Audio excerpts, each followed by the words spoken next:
I think we've spoken to everybody, so I didn't get to kiss the cute babies. Shanique, we got to work on that. It's good to see you.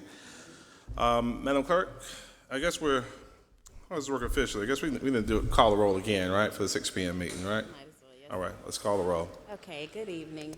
Mr. McDowell, Mr. Duval, Present. Mr. Badura, Here. Ms. Plow, Mr. Vine. Here. Mr. Davis. Here. Mayor Benjamin. Here. All right, Chaplain Billy Bright, you care to lead us in the invocation?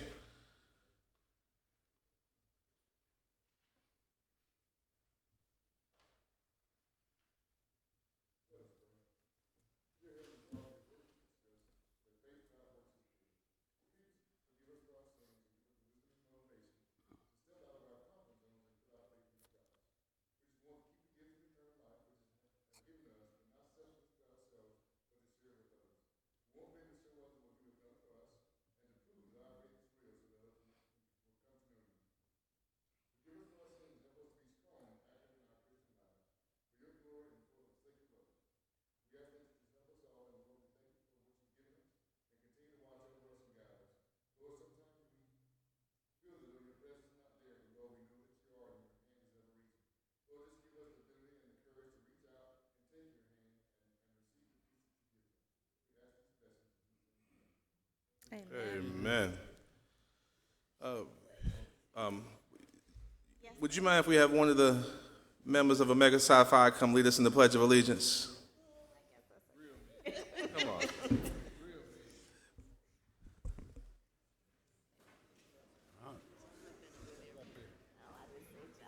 Oh, Lucky. I didn't see it. See that again? Brother Cedric Lucky. Pledge allegiance of the United States of America and to the republic for which it stands, one nation, under God, indivisible, with liberty and justice for all. Thank you, Brother Lucky.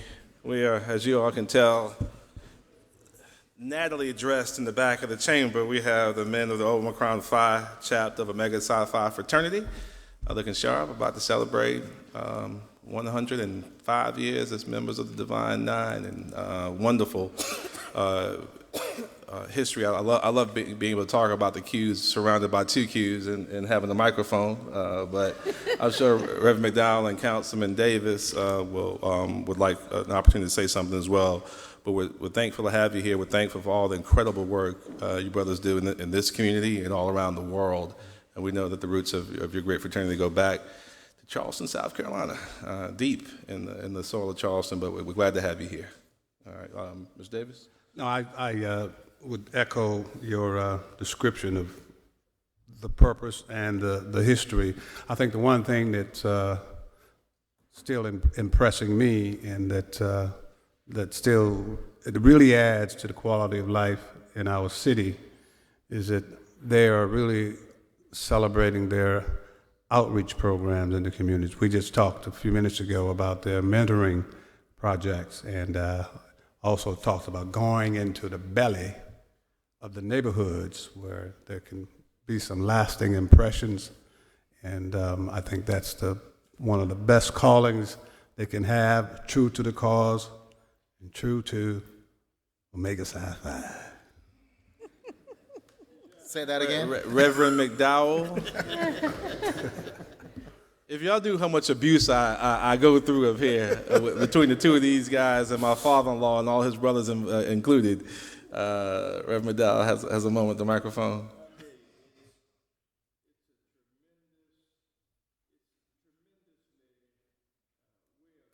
Brothers of Omicron Phi, to be with us tonight. I know Mr. Mayor takes a lot of grief, but gee whiz, you all bring to us what it really means when we say friendship is essential to the soul. Your efforts to make this community and this city a grand beacon of light and hope for Columbia, you help do that. We help do that. We are delighted that you're here. We are delighted that the brothers are here. And of course, when Mr. Mayor says something, just remember, we got the numbers tonight. Thank y'all for being here, and may God richly continue to bless each of you. Thank you. All right now. Do the Deltas have to speak too? Are we good? Well, we kind of get to anyway. Are we good? Are we good? Okay. I just want to make sure. Mr. Vine and I'll represent. All right. We'll pass it, other than to say that our city manager is the daughter of a great man of Omega Psi Phi, and of course, Absolutely. my wonderful husband is a member of Omega Psi Phi. And our city manager was actually honored by the Omicron Phi chapter, I think 2 years ago, as Citizen of the Year. So just wanted to add those two things. Thank you, Mr. Vine. Amen. Now, if we spend enough time on the Mega Psi Phi, we're good. I think Roscoe wanted to address us. Who's that? Roscoe, did you want to say anything? Please. Or? Please. Yeah, Yes. right. Uh-huh. Yeah.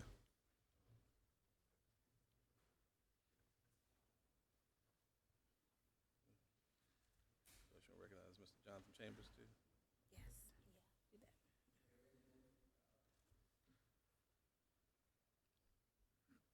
Mayor Benjamin, members of the City Council, all who are present. My name is Roscoe Patterson. I am the Vice Bossless, or AKA the Vice President of the Omicron Phi chapter of Omega Psi Phi Fraternity Incorporated. We're just here this evening to make a step towards getting more informed, getting more involved. The brothers just mentioned that we are a service-oriented organization, but there's so much more that we can do. And the first step towards making those efforts was to come to this meeting just to get more informed. I'll be very brief. Right now, our focus is on voter registration, and we will move from voter registration to voter education and voter mobilization.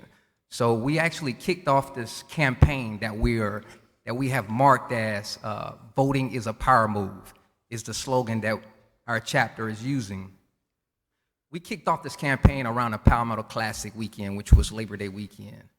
And last week, we visited the colonies, or right there behind the bishop.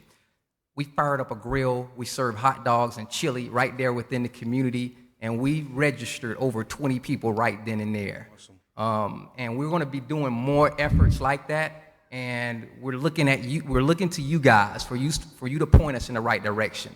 If there are areas that could use our assistance in terms of voter registration or anything for that matter, please feel free to give us a call and contact us. Again, our efforts will go all the way through the general election.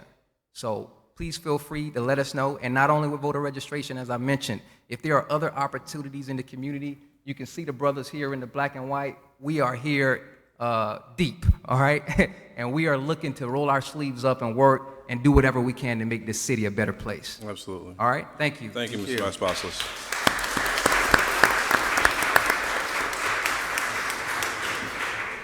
And y'all might realize we have a zoning public hearing tonight at 7. I thought Jonathan brought all his brothers. You knew it was kind of cantankerous or something like that. So you're good, Jonathan. We're gonna be good tonight. But our own Jonathan Chambers is a member and leader in the fraternity as well. So glad to have you brothers here. All right, let's rock and roll. Yes, sir, Mr. Mayor. At this time, we would ask that the council adopt the agenda. Is there a second? Second. Moved and second, discussion? Seeing none, with the previous question, clerk call the roll. Mr. McDowell, Mr. Duval, Aye. Mr. Badura, Aye. Mr. Vine, Aye. Mr. Davis, Aye. Mayor Benjamin. Aye. Would ask for any public input related to agenda items, Mayor Benjamin. Let's keep it moving. Yes, sir. The consent agenda items are 9 through 25, and we would ask for council to Is there a approve motion? those. Second. Moved and seconded. Any discussion? Seeing none, we move the previous question, and the clerk will call the roll. Mr. McDowell, Mr. Duval, Mr. Badura, Aye. Mr. Vine, Aye. Mr. Davis, Aye. Mayor Benjamin. Aye. Mayor Benjamin, our first presentation is the introduction of the July 2016 Employee of the Month, Ms. Miranda Lurks, a telecommunicator, in our Columbia Richland 911 Communications Center to be introduced by our director, Ms. Kimberly Gathers.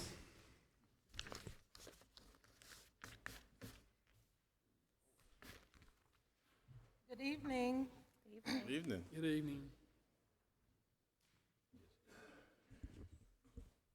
Mayor and council, Madam. It is my pleasure to stand before you this evening. Miranda Lurks began her career with the City of Columbia in 1985. In 2012, after 28 years of dedicated service to Columbia Richland 911, she retired. But that was not the end of the story. As later that year, she returned. Her dedication to the City of Columbia and 911 is truly remarkable. Over the years, she has served in many capacities.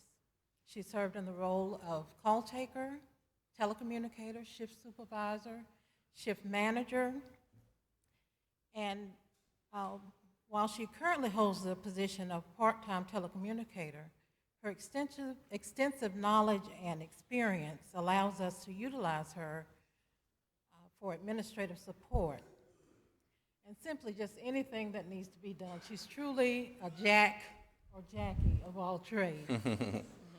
Ms. Lurks demonstrates a positive image and has established great working relationships with many of the emergency responders as well as citizens and other affiliates of Columbia Richland 911 Communications. She is very prompt and always courteous and professional. Just recently, she was recognized as being a superstar for all of her behind-the-scenes work and helping us accomplish things and prepare for community events and that kind of thing. She plays a significant role in keeping the center functioning smoothly. It is evident that Ms. Lurks is proud to be an employee of Columbia Richland 911 Communications and enjoys serving the citizens of Columbia and Richland County. Regardless of the role she is in, she always offers a tremendous amount of support and service to her coworkers, the citizens, emergency responders, and other affiliates of Columbia Richland 911 Communications. And she does it to the best of her ability. So at this time, for the aforementioned reasons, it is an honor to present Ms. Miranda Lurks as the City of Columbia's July 2016 Employee of the Month.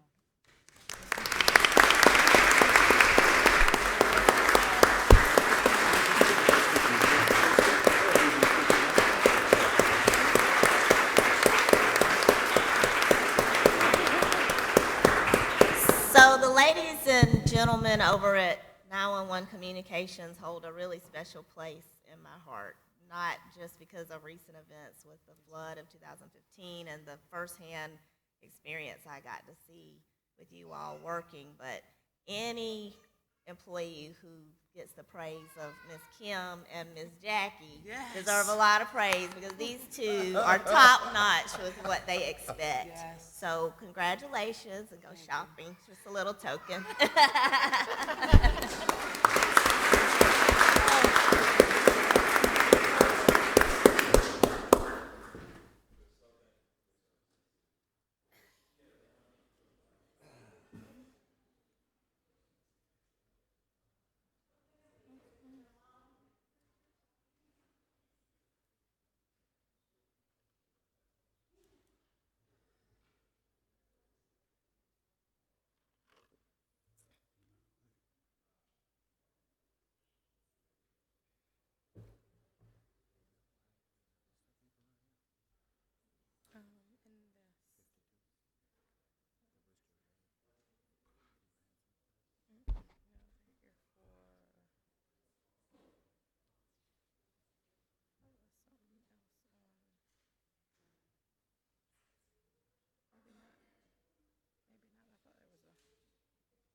Presentation. It might be the Western Bay. I thought it was a presentation, something about.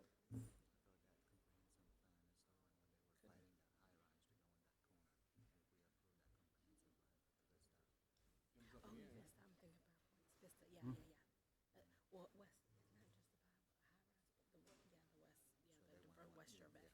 Still up? You'll call Kim back up?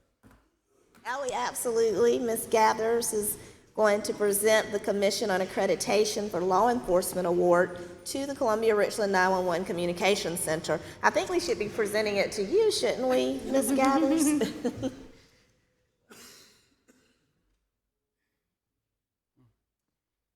Well, I just give a little bit of information about our most recent reaccreditation award. I'm pleased to announce that Columbia Richland 911 Communication received its 4th award of reaccreditation from the Commission on Accreditation for Law Enforcement Agencies at the CALEA Spring Conference earlier this year. The CALEA Public Safety Communications Accreditation Program is regarded as the primary and premier method for 911 communications agencies to demonstrate their commitment to excellence. CALEA was established in 1979 to establish standards for improving professionalism and services in law enforcement. Participation is voluntary, but in doing so, agencies prove that they are committed to excellence in service. In 2003, CRC was awarded full accreditation for meeting and complying with 214 CALEA standards. In order to obtain CALEA accreditation, you must first have a set of policies that meet CALEA accreditation standards. But most importantly, you have to demonstrate that these policies are being followed on a consistent basis. This is accomplished through annual commission reviews and reporting. The challenge is not the initial award of accreditation, but maintaining it by ensuring that we are not only talking the talk, but walking the walk as well. We have an incredible team of hardworking 911 professionals at CRC 911, and we're extremely proud of them. They do a tremendous job, they have a tremendous responsibility, and they are a critical part of the public safety team. Our accreditation team was led by Ms. Felicia Prince-Heath, along with Ms. Richburg, Ms. Lloyd, our supervisory team, and others. They did an outstanding job.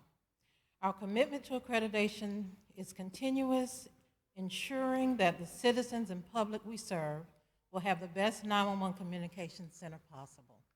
Thank you. Kim, thank you. We're very proud. We do know that in public safety, as we all seek to model the best professional practices, that CALEA is the gold standard. And I want to congratulate you and your team, Madam City Manager. I mean, this is important, so please keep up the great work. Congratulations. Mr. Mayor, I want to thank Kim and her team, but I know Ms. Prince-Heath, who kind of jumps from police to fire and helps with accreditation across the city, and Mr. Baker for their diligent work to make sure that we continue to be fully accredited. So thank you.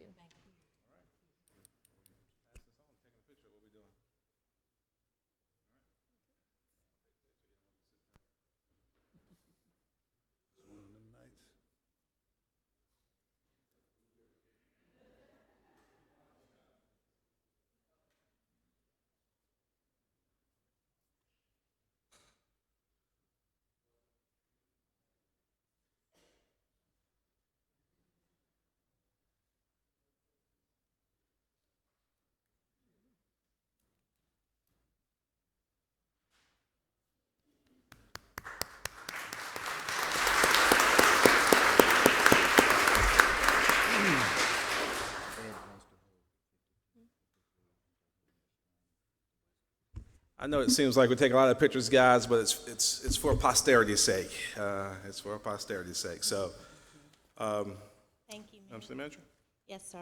Item 28 is the National Museum of African American History and Culture Day proclamation, the Honorable Mayor Stephen K. Benjamin. Yeah, we didn't want to miss the opportunity to mark what's been a 13-year bipartisan process to memorialize the contributions of African Americans in this country. This weekend, the President will cut the ribbon and open the doors to the National Museum of African American History and Culture in Washington, D.C., and we couldn't be more excited. The museum will stand on grounds once tilled by enslaved Americans, next to the Washington Monument and within the shadow of the White House. The museum is a place for collaboration and a beacon to draw millions of people from all around the world to America and to Washington, D.C., and then take their experiences back with them for deeper contemplation and examination in their local communities. We've all had a chance to read in some of our local papers in the state and others of the significant contributions from South Carolina that will be represented in the museum, and we're so excited to recognize and proclaim September 24th, 2016 as National Museum of African American History and Culture Day in Columbia, South Carolina. All right. Thank you.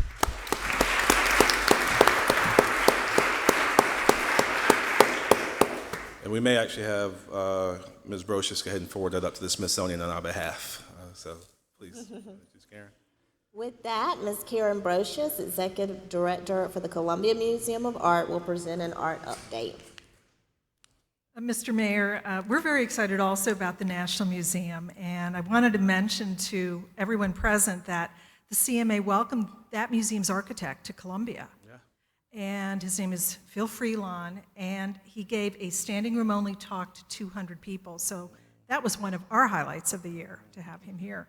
So thank you to council for having me here. It's so great to see all of you. Speaking of highlights, I'm delighted to start out with a great video about the CMA. And that's the slide.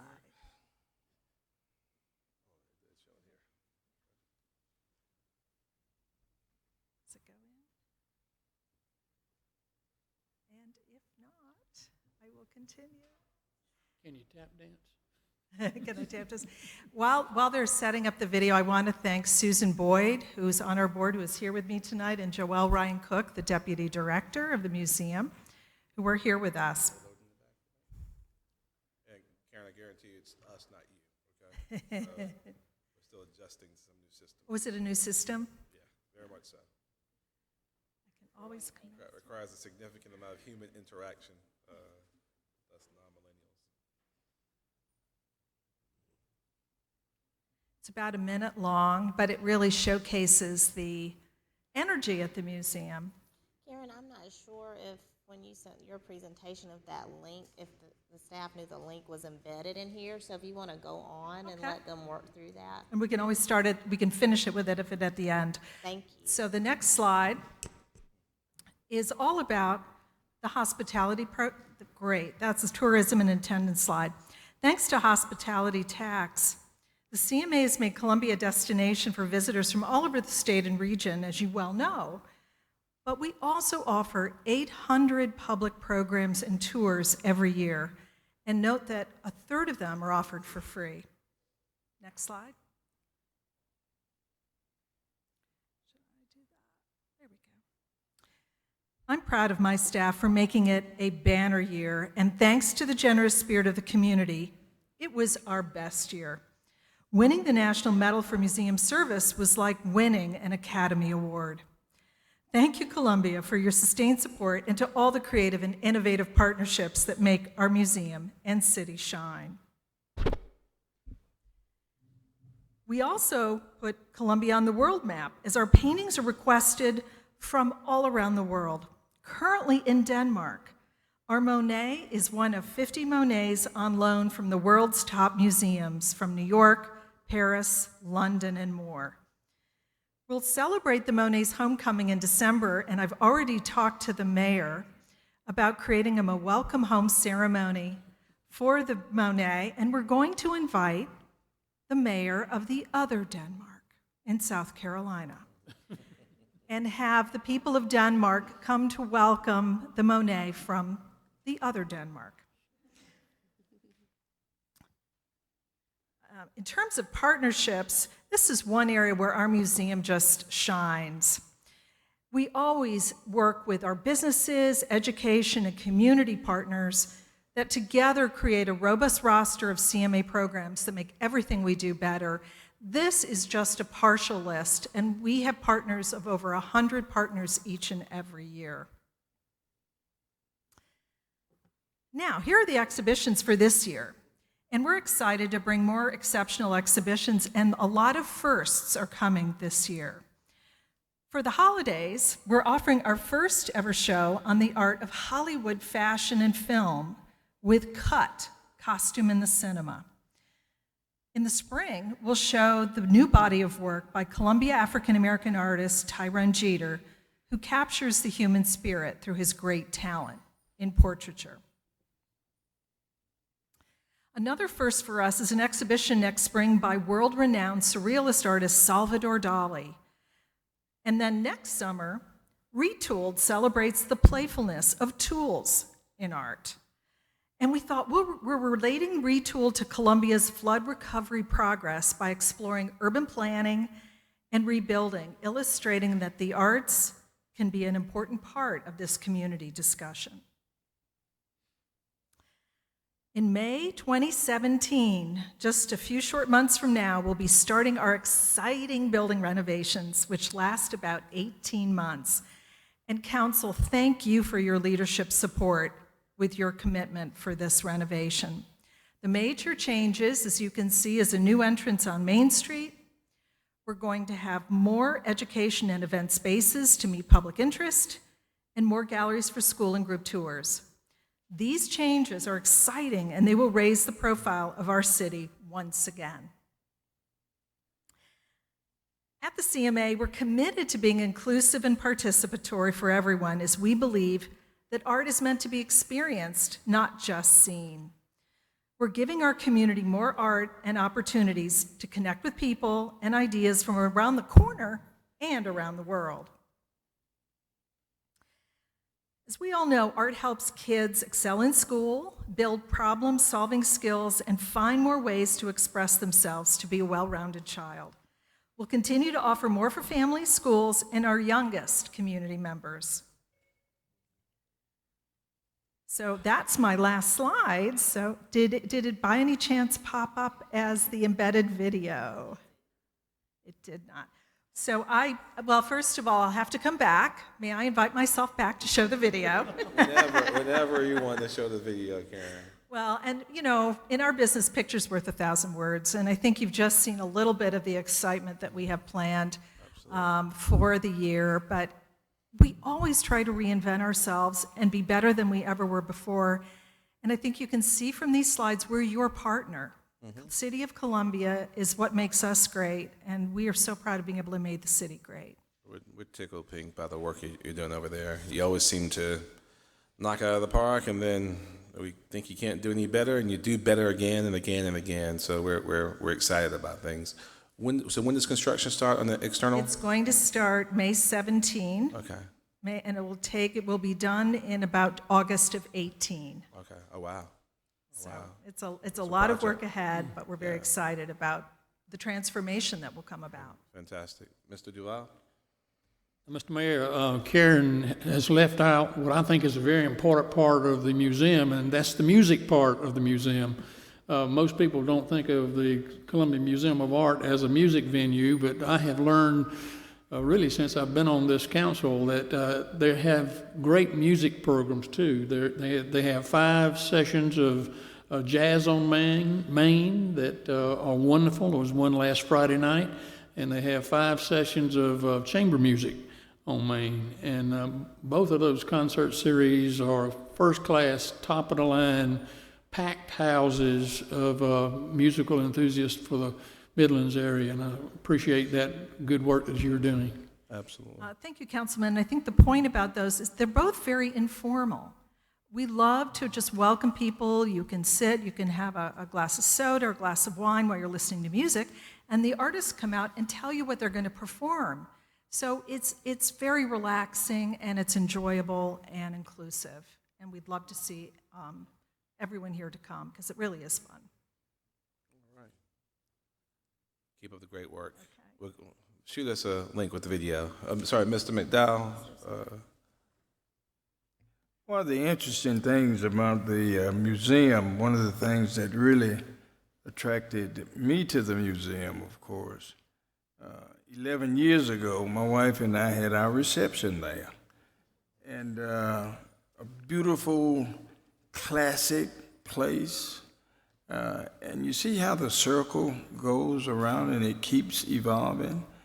Jeannie and I had our reception there, and we were surrounded by a beautiful place. And then, of course, when I met Karen, it was almost as if we had already connected. Thank you so much for all you do. Chris keeps us informed. Yes, Chris Scudder is our government relations liaison. great. He probably has all of your home numbers and And emails. and emails. Thank you all. Thank you so much for all that you're doing for this beautiful place we call the museum. Thank you very much. Well, it's all of yours and everyone here, so we welcome all of you. Thank you so much. Thank you, Karen. All right.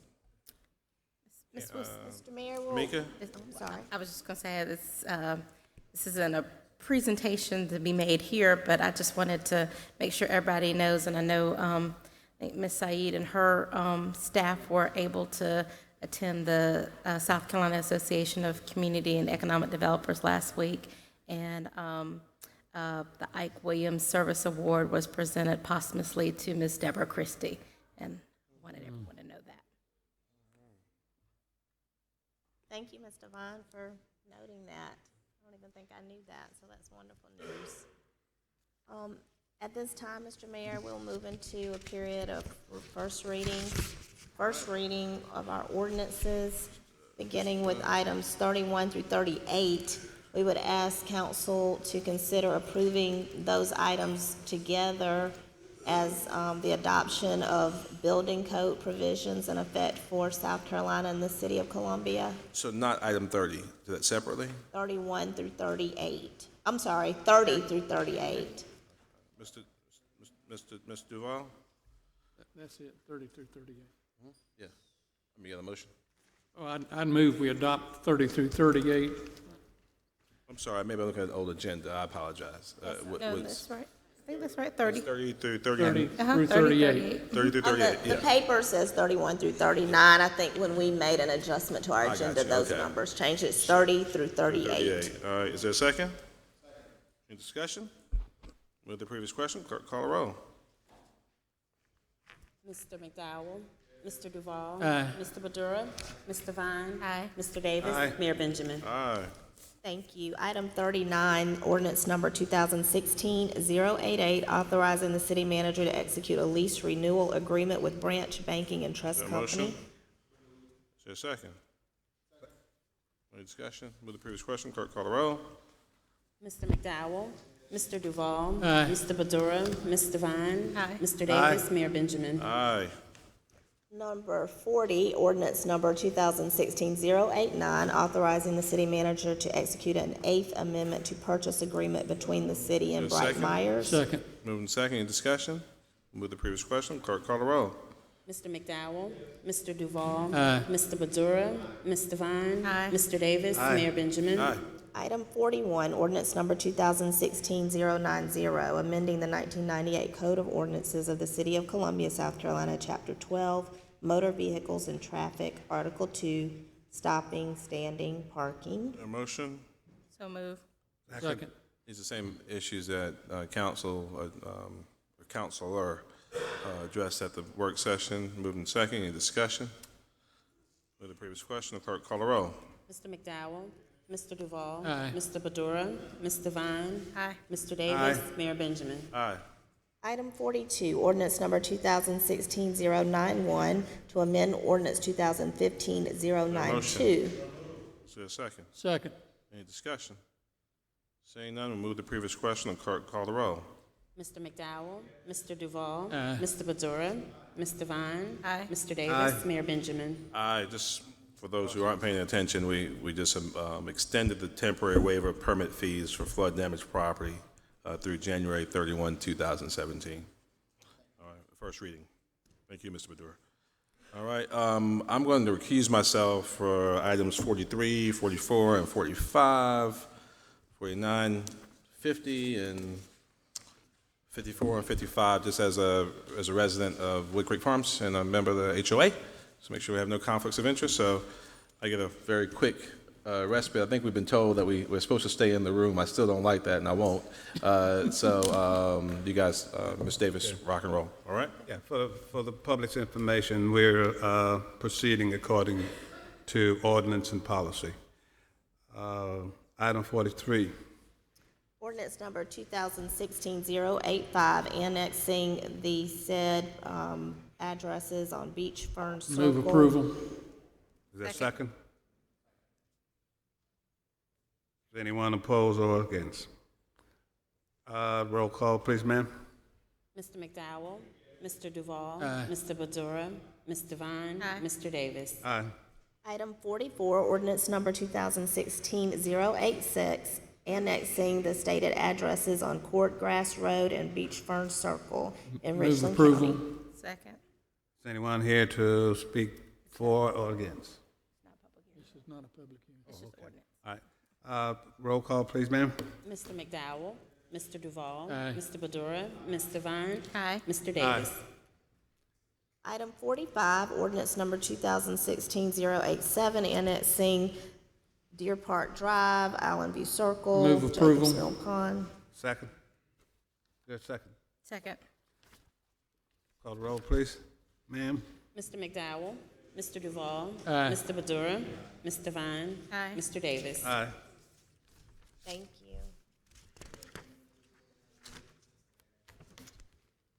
Well, that is a public hearing, so. That would be we should- public. Go ahead and get 46 and 47. Not sure if Mr. Mayor.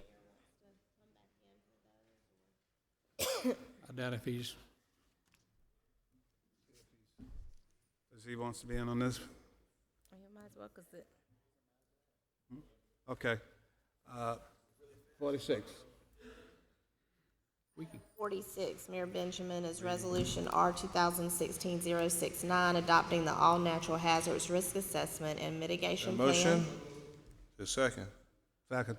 Any discussion? With the previous question, clerk call the roll. Mr. Duval, aye. Mr. Badura, Ms. Devine, Aye. Mr. Davis, Aye. Mayor Benjamin. I'm trying to figure out how everything moves so fast when I'm out of the room. But when I'm in the room, everybody just drags along. But we'll figure that out. We'll figure There that may out. be some connection. You'll get your chance again shortly with these other items here. Item 47, resolution number R 2016-070, committing the City of Columbia to providing a local match for a Municipal Association of South Carolina grant. Is there a second? Second. Any discussion? Move the previous question, clerk call the roll. Mr. McDowell, Mr. Duval, Aye. Mr. Badura, Ms. Devine, Aye. Mr. Davis. Aye. Mayor Benjamin. Aye. Mayor, I believe you can open the public hearing on item 48, which is the 2015 Consolidated Annual Performance Evaluation Report to be presented by Ms. Saeed. Is there any issue with taking up the other public hearing items first and then going to the caper? Is that okay with you? What, 49 and? Yeah, let's take up 49, 50, 51, and 52. We'll probably get a whole lot of people out of here. If Yes, sir. that's all right. And then we'll take up I'll why don't we take up 51 and 52 first? Yes, sir. All right. Open up this public hearing for comprehensive plan amendment, first reading. Is that Krista? Item 50, let's do 51 and 52.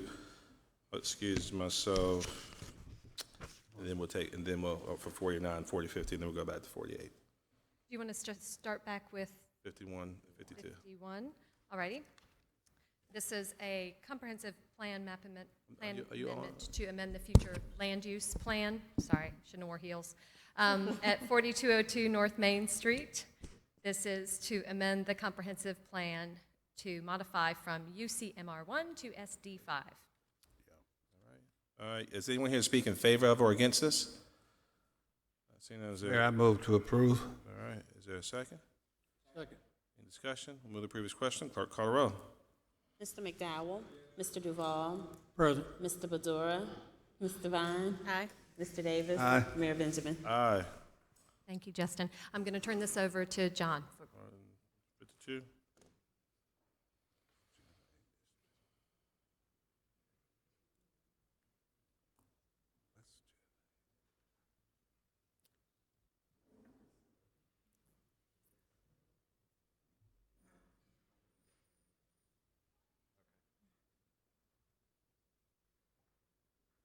Good evening. Item 52 on your public hearing this evening is the West Gervais District Plan.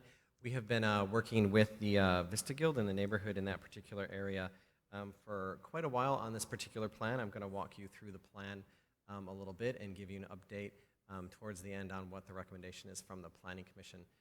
So this particular plan looks at this particular area that's on the map. It is generally the core of the Vista. It includes all of the historic district that's in the Vista, as well as areas beyond that historic core. So it goes all the way from the river almost to Assembly Street. It includes a portion down to the Convention Center and up towards Washington Street.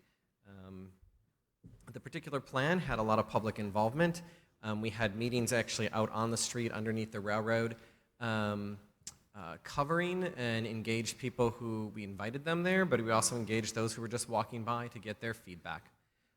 And so after we gathered some information, we also did a survey, and we found out a lot of interesting things of people's perceptions of the Vista. We found out that only 50% of the people realized there's 2 parking garages in the Vista. The majority of the people did not know they existed, and that's why they look for parking on the street. And so we have a lot of little tidbits in this document of things that we learned, what people prefer. Traffic calming was a high priority, as well as a lot of other things in terms of keeping the character of the neighborhood. And we also asked people what they wanted in the Vista. We certainly know what's there, but in terms of, from an economic development perspective, what to attract for the area, we ended up with a lot of interesting suggestions and comments. We took all that information along with the existing information that we had. We looked at the existing zoning of this area. You can see from this particular map that we have commercial zoning in the C1 and C3. We have industrial zoning. We have a number of PUDs. We also have a little bit of C4 in the district. And so we looked at that situation and how that influences the development of the area. We also looked at the 2 historic districts. The historic district, currently we have the West Gervais Historic District, and then that's in the yellow on the map. In the pink is the protection area, and then that purple to the south of our study area is actually the Inavista District. And so we looked at how those overlays influence development, and then the areas that don't have the overlays, what would occur in those particular areas. And so with all of that, we were able to meet with a variety of stakeholders and come up with a vision statement for the particular plan. And so there is an agreement that the neighborhood should be a mixed-use neighborhood, not a single use, something that focused on the conservation of the historic resources, but also had a vibrant future. A mix of transportation options came out pretty heavy in the discussion, as well as connectivity and transportation amenities, as well as being more pedestrian scaled, promoting retail, entertainment, employment, and those items there. And so we also looked at the land use, and we proposed a future land use for the area, a little bit more specific than what's in the comprehensive plan for the entire city.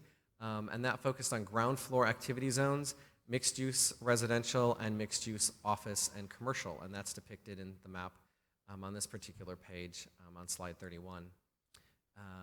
And basically the idea of that is having ground floor activity on Gervais, Lady, and the side streets, connecting the two, focusing on the mixed-use, more commercial-orientated in the center of the area, and then on the fringes, residential, which mixed use that would filter into some of our single-family neighborhoods to the north.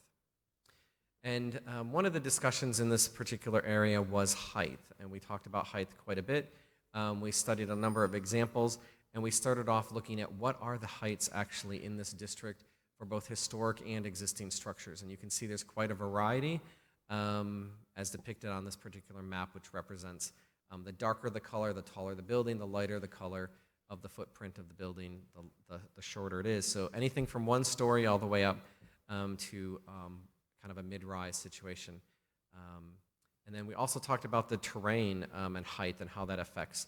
There's quite a difference between the river and Assembly Street in terms of height, and so that was one of the talking points. And so one of the things we did in this particular plan is we started to look at some of our neighboring communities and how they regulate height, and Charleston has a variety of ways that they regulate height in an overlay, particularly on the peninsula. And so we looked at Charleston's 55-30 district, which basically has a minimum height of 30 and a maximum of 55. We also looked at their 120-30 district, and there's some images underneath these diagrams representing some buildings that if you've been to Charleston, you're probably familiar with. And here's some other ones. Charleston actually has a 3 times district, a very tall height district, which is located near Marion Square, and then their 80-30 district. And so when we looked at all of those, we then looked at how our current regulations work. The drawing on the left represents a cross-section. You can imagine that to be Assembly or Gervais Street or Lady Street. Essentially, the buildings come 0 to the property line. They have a maximum height of 50, then they have to set back approximately 8 feet over the course of 25 feet, which creates kind of a mansard approach to a building envelope. We looked at that and combined that with the Charleston 80-30, and we looked at the cross-section of the street, and through a lot of discussion, this particular cross-section was the one that was recommended in the plan that we should go forward. And at this point, I want to mention the items in this plan are recommendations. So if the city wanted to regulate the 80-30 height as an overlay or in base zoning, we would actually have to amend the zoning code. So tonight's discussion is about the plan, which gives us some policy statements and some things to look at going forward, but it doesn't change the zoning code or the height. We'd have to have another step and another process to do that. But the plan gives us some guidance on how to go forward from that perspective. So with that, we looked at the height. We also talked about some height on UG Street and in some other areas.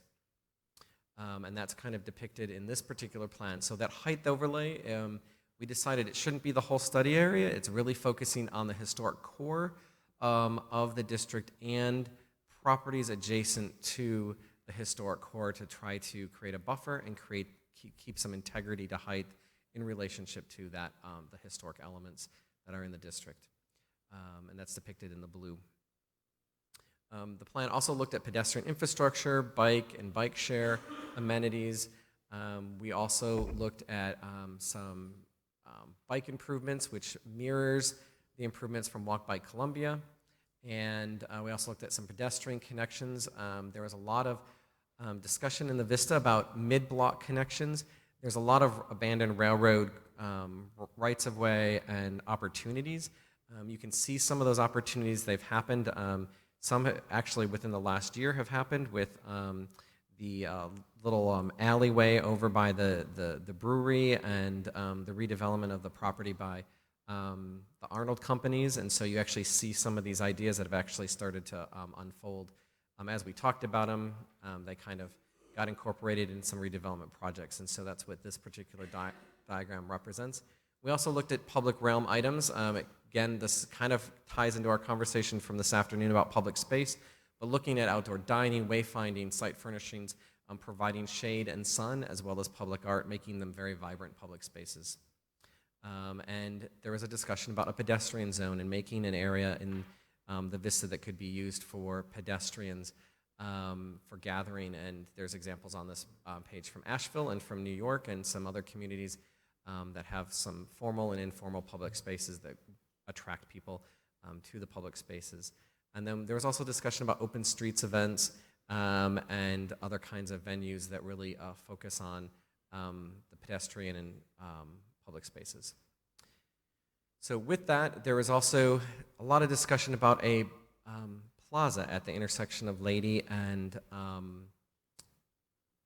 Lincoln, by the tunnel, and improving that tunnel entrance. It's really the trailhead of the Vista Greenway, really looking at creating that as a nice, small public space that has a lot of amenities, but really is the gateway to the Vista Greenway, but also if you're coming off the Vista Greenway, it's the gateway to the heart of the Vista. And with that, we also looked at some public realm items and recommended some things for green alleys, green roofs, and parklets throughout the area were some of the ideas. And then in the document at the end, there's a number of recommendations that are detailed in that document for you. And this gets me to the point where I'm going to move on to some of the discussions that happened at the Planning Commission. The Planning Commission looked at the study area. They looked at a lot of the recommendations, and there was public comment taken at the Planning Commission. And the result of that meeting at Planning Commission was the recommendation of removing one parcel from the study area. That also removes it from the height recommendations and all the other components, and that's represented in this particular map here on the screen. And you can see the turquoise property is the one that's highlighted. And so that was the recommendation from Planning Commission, essentially recommending adoption of the plan with the exception of that parcel being excluded. We did not update the plan for you. Typically, our process is that we present a plan to Planning Commission and to City Council. It's the same document. Planning Commission gives you a recommendation. So at the end of this evening, whatever your recommendation is, whether it's concurrent to the Planning Commission's or it's adopting the plan as it was written, or if you have other changes that you would want done to the plan, we would make those changes before the second reading and present you with a final draft with your suggested changes for the second reading. All right. Done? Yep. Thank you. Is anyone here to speak in favor of or against this item? All right, we have 3 signed up. I'm not sure, have you signed up yet? So I have Bart. I know I have Bart. And I have Scott and Steve. We'll get you signed up as well. If not, okay, you can still, yeah. But Bart, you signed first, I believe. So come on, please. It can't. Microphone. Come to the microphone. No. Come to the microphone. Also, it's listed on the agenda to be the first item under the zoning. Mr. Mayor, I was going to suggest that I think several individuals who are probably here are here for item 53, which is a separate presentation from item 52, and you're after 7 o'clock now, so you may just want to open up that zoning public hearing and let them do the presentation. We run concurrent zoning public hearings? Or concurrent public hearings, I should say. Yeah, yes, sir. So just to be clear, there is item 52, which is the plan. Item 53 is a set of design guidelines for the historic. It's updating the historic design guidelines, and that's actually in the zoning hearing portion, and that's a recommendation for the plan. So you'd have essentially 2 public hearings. One's on the plan, and then one's going to be on the historic guidelines. Just for those coming up to speak, so that they know that there's sort of 2 topics. You know what Bart's concerns are. Will he be speaking now or later? What was that? You know what their concerns are. Whether he's speaking now or later. When's more appropriate time? I'm not specific. Okay. What's your concern? Go ahead and have your say, Bart. Go ahead and have your say. Have your say, please. Yeah, have your say. Yeah. Okay, thank you. Yes, Good sir. evening, Mr. Mayor and evening. City Council members.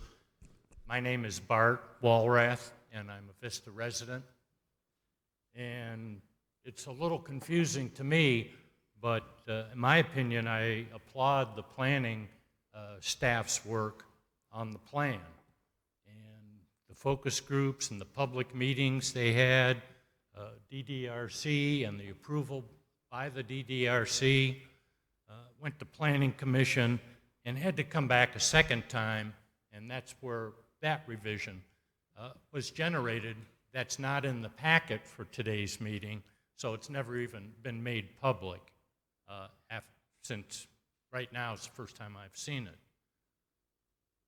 But our concern is the height restrictions, and we feel that the ambiance and the character of the Vista, one of the key ingredients is the height of the buildings in the Vista. And so we think the precedent of just chopping out the corner of the height restricted area with no basis presented to me for First Citizens sets a precedence of encroachment And I think there might even be another discussion for another encroachment into the height-controlled area tonight. So I don't like the starting to take the perimeter because it's on the edge or any other reason out of the plan, or because existing zoning is higher. I think if you have a plan, except for things that don't agree with it, it's not much of a plan. So I think we don't like the actual change, and we don't like the precedent that it sets for encroaching on the controlled height area. I appreciate it. Thank you. Scott Altizer, and then Steve Henson, and you're going to speak as well. Good evening.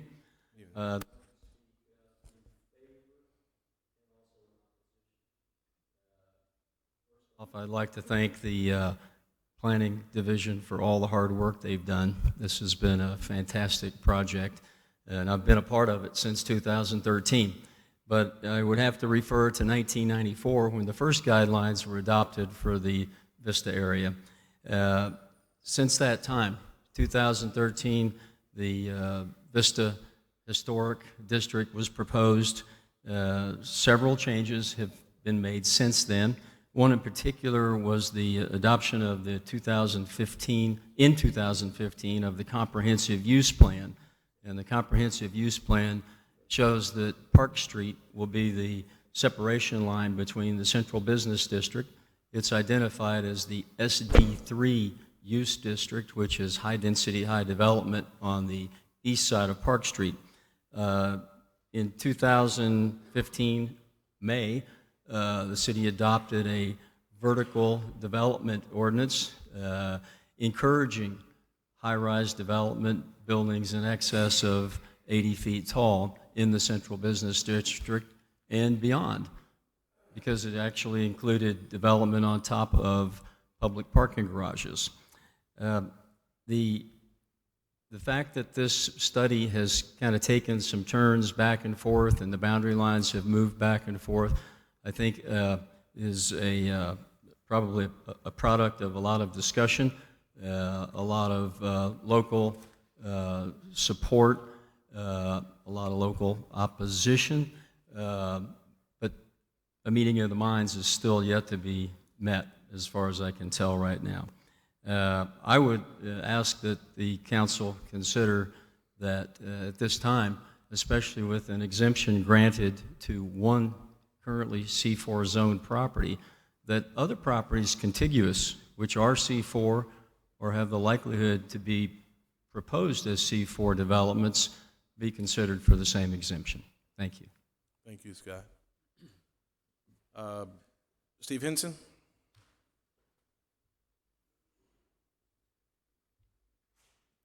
Thanks, I appreciate that. I live in the Vista and on the Vista Neighborhood Development Committee, and I appreciate all the work that the staff did putting this together, and generally I think we in the neighborhood think it's a good plan.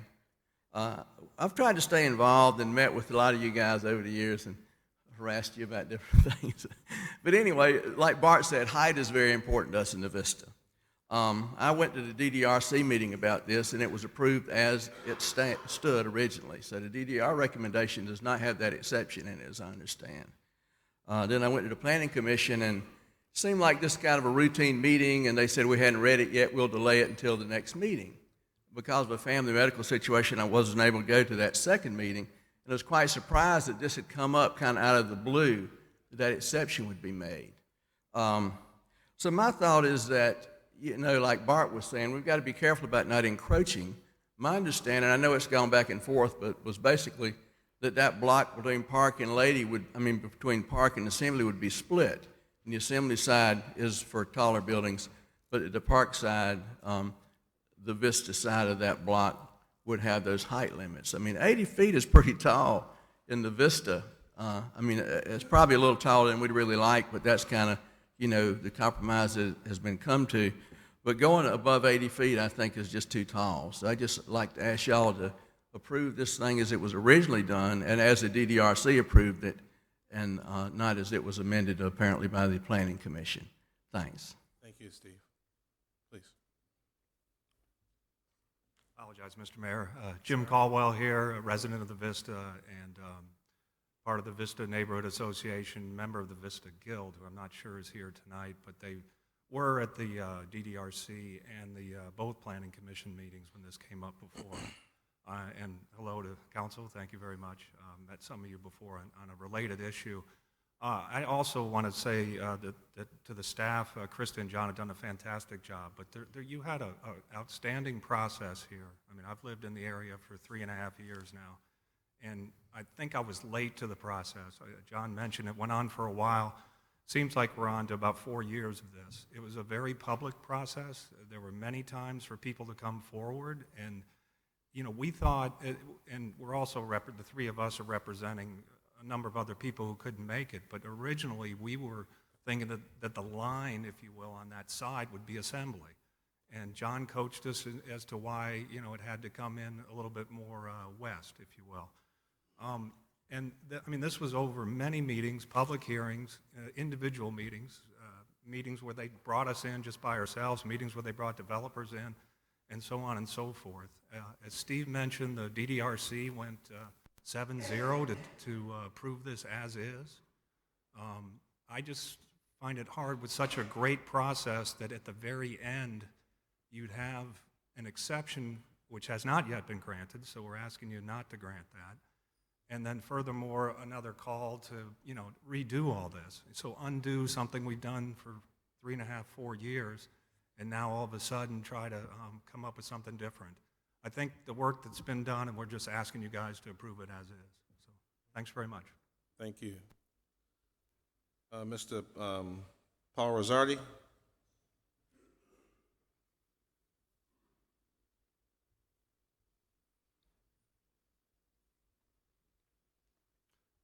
Thank you, Mr. Mayor and council members. Paul Rosardi, I'm with the Corporate Real Estate Department of First Citizens Bank. I'm here specifically to talk about the blue parcel in question. And what most people fail to realize that we already have rights on this property that this plan is substantially changing. And we have some intentions of trying to get some redevelopment of this property where if there is some restrictions in place, the highest and best use of the property might be just to renovate versus getting something that could be contributory to the Vista as a whole. So when you look at the plan, you need to look at the perspective of what efforts we've been going through. And when we met with the city and introduced our plans, and no one has mentioned this plan was underway, probably our fault for not knowing about the process, but unfortunately I'm in Raleigh, not in Columbia. Also, if you look at what the height restriction does in relation to the parking deck, is it really going to meet the setback intent overall on Lady Street? So overall, we believe taking out our parcel does meet the intent of the plan itself, as well as preserve the property rights that we have enjoyed in the past. If you have any questions, I'm here to answer them for you. Thank you. Thank you, Paul. All right, anyone else here to speak on item 52? All right, seeing none, Ms. Devine? Well, I was just kind of going back to, and I think that was kind of alluded to, but, and I don't know if council is willing to allow Teresa to brief us, but I guess my question would be, based on the argument that First Citizens just made, if they are allowed to do something now, does that amount to a takings, and would we potentially have some issues? And the reason I think it's important for her to say it publicly is I think I empathize with some of the concerns that are being made by citizens, but I think they also need to understand what legal position we're in. Did you just ask I'm us? sorry if I put her on a spot, but yeah, I'm asking if we could waive privilege to, if she needs to look at that, but I mean, I think before we make a decision, we need to understand that. Get into legal advice here, but like Krista Keep was saying, it's a plan, not a rezone at this point. But I think we really need to go into executive session for legal advice, though. Okay. All right, we'll keep talking until we think it's, Mr. Davis? Yes? No, okay. I'm going to speak a little louder. Any comments? Down here? I didn't really say anything. I guess, can you explain to me, so when it says, well, it's a plan, not a rezoning, so if you approve the plan with that parcel put in, but it's currently zoned another way, is the plan, including the height restriction, even valid, I guess? So the plan is, the best way I can explain this to you is if you were going to remodel your kitchen and you had a floor plan and it's called for a sink. You know it's a sink, but it doesn't necessarily tell you what kind of sink. And later on, you're going to pick out whether it's a stainless steel sink or a porcelain sink or something like that. So the plan gives you some basic guidance on how the area is supposed to develop. But then your policies, your zoning policies, are the more specific things. And so those would come later. And so with the particular plan, it's a policy document. The implementation of that could vary. It's not hard and fast, but The answer is maybe.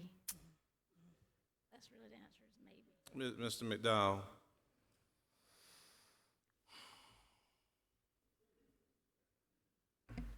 Please remember, Howard Duvall and I are still newbies on this thing. And one of the interesting notes that I heard you lift up was that we could perhaps update, an update had not taken place. Did I hear that?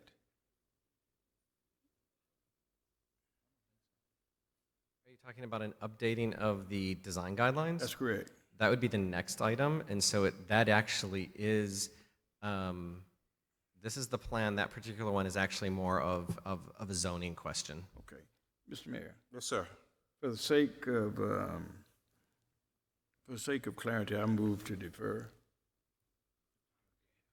Yeah, both 52 and 53 right now. What the heck are y'all up to? That was what's talking about? You just want to talk about some more? My issue right now is that we've got, in 52, we're looking at the plan, or the design. Is that correct? 52. But that was a motion to defer items 52 and 53? I think to separate 52. those items. Yeah, I'm not even sure we're in the zoning public hearing yet. But please, Jonathan? John? So let the record reflect this motion, properly second motion on the floor, so in discussion period, please. 52 is a plan, and so it's very similar to our comprehensive plan or the Walk Bike Columbia plan, the Rosewood plan, the Divine Street Fort Jackson plan. All those plans have come before you and have been approved in the last few years. So it's that type of document. If that helps you, if you're familiar with those documents, it's that type of plan. Yes, sir, Mr. Badura. And I appreciate that. I guess the confusion for me, and I don't know about Mr. McDowell, is if 53, depending on 52 approval, correct? So if we decided to defer 52, there's really, you can't take an action on 53 because we haven't really approved the plan that you're supporting or you're trying to approve for 52. I guess in my opinion, you could take 53 as separate. So you could theoretically not move forward with the plan, but you could move forward with 53, or there's a variety of things. But the plan does recommend updating and you know that guidelines, but I don't know if you have to, has to happen without the other. And that's why I second it. To be honest with you, I'm not 100% sure that I want to make an action or to make a decision on this today, on either 52 or 53 until I completely understand it. That's why I second Mr. McDowell's motion. It's up to the council whether they want to follow that lead or not. So. Well, I think I think protocol, first of all, for 53, we're not there yet, but I do think because it's been advertised as a public hearing, you need to have that. Is that correct, Krista? So we need to have that. Now, once you have the public hearing, you can defer an action on 53. And so those are two. Open the public hearing. What I sense from Mr. McDowell and Mr. Badura is a sense of unreadiness. You need to hear some more. I just need a little bit more time. The defer, Mr. Mayor. So yes, sir. Yes, the motion to defer, of course, is primarily based on having enough information to do it in a very posterior way. Certainly. And just as a point of order, Mr. McDowell, your motion is for item number 52. I don't think we're not at 53 yet. Yes. Mr. Duval. I would just like to ask staff what the procedure is in the, if we defer these two items, what is it going to do to the schedule for getting these plans in place? Do you have to have another public hearing? I'm trying to get you down the road. If we give first reading tonight. I think if you were to defer it this evening, you could take first reading at your next city council meeting. I think you could move forward with that with the first and the second reading if after you've had time to look at it, if there was major changes, we would probably have to go back to Planning Commission and then come back here. But assuming they're minor and they either are with the plan or Planning Commission, the process would kind of move forward. We might be off by a month or something, depending on how long you. So not much. I just want to make sure, Mr. McDowell, especially as a district representative, if he's expressed some unreadiness and wanting to dialogue more with staff, wanting to make sure in constituency has that opportunity. So I'm fine with that. If we finish the two public hearings on 52 and 53, and then defer on those two items, we can have first reading at the next meeting without going back through a public hearing. Yes. Yes. Right. Yes. And that would We've had help the me, public hearing. that would help me tremendously. Yeah, we've had the public hearing. Oh, yeah. We'd be off by maybe one meeting. Yeah, yes, not bad. Any other discussion on the motion to defer item number 52? And I think we'll take up a mirrored motion on item 53 at the appropriate time. The move to defer receive a second? Yes, Is it's that Mr. Badura. Okay. And Ms. Devine? Just one other thing, I guess, understanding what John said, I guess my other thing, regardless, whenever we come back to the plan, one of the things I just don't want is for people to have unrealistic expectations on what the plan allows and doesn't allow. And so once we get our legal advice, everybody has an opportunity to digest this a little bit more. Regardless of where we go with it, we need to understand what a plan allows us to do. And if you approve the plan with or without that exception, we need to know whether or not that it controls anything. Because what I'm hearing you all say, this is just a plan. It's a direction. However, there has to be zoning later, and we understand that the parcel that's being recommended for exception by the Planning Commission has a current zoning, so I just want to make sure that we're keeping everybody on the same page as far as what to expect. And in my opinion, I think this is a huge, it's the center of the city, and it's a huge parcel and a really big development for us, for council, or myself anyway, that I really want to understand it completely before I make a move. You're absolutely right. All right. Krista, John, will the parcel in question come back for a zoning specifically? That particular parcel could it could come back for a rezoning in a variety of ways. The current owner or a future owner could come back and ask for a rezoning change. And if the plan was adopted and staff was directed to move forward with some of the implementation and actually look at an overlay ordinance that regulates height, then we would start that process. That would have to go through Planning Commission, through City Council. I'm sure there would be a lot of discussion of whether that 80-30 is actually the right direction. Those numbers could change. How the text is put together it's not been drafted, so it's from a clean slate. And I could envision that the area that's in the plan that's recommended for the height overlay, that recommended area could be bigger or smaller as that unfolds. So I think, how that unfolds could go in numerous directions. I was just trying to help the council members understand if they pass the plan, the actual parcels that you have questions about would come, there would still be that opportunity for them to be addressed specifically. Reverend McDowell. I would anticipate we may be off by 2 meetings if, in fact, we're going to have some, I'm sure, internal discussions with some of that's privileged. It won't be till the next executive session, so we'll probably be 2 meetings out before this is back on the agenda, just trying to help everyone understand that this will be a little bit longer than 1 meeting. All right? There's a properly seconded motion on the floor to defer action on item 52. Any more discussion? Seeing none, move the previous question. Clerk, call roll. Mr. McDowell? Yes. Mr. Duval? Aye. Mr. Badura? Aye. Mr. Vine? Aye. Mr. Aye. Davis? Mayor Benjamin? Aye. All right. You guys want to take out 49 and 50? Yes. Real quick, and You want to do 53? we're going We need to close out this let's close public that one hearing that you're before we open the in. other one up. And then we're gonna, if y'all okay with this approach, let's take 48 and, 49 and 50, in my absence.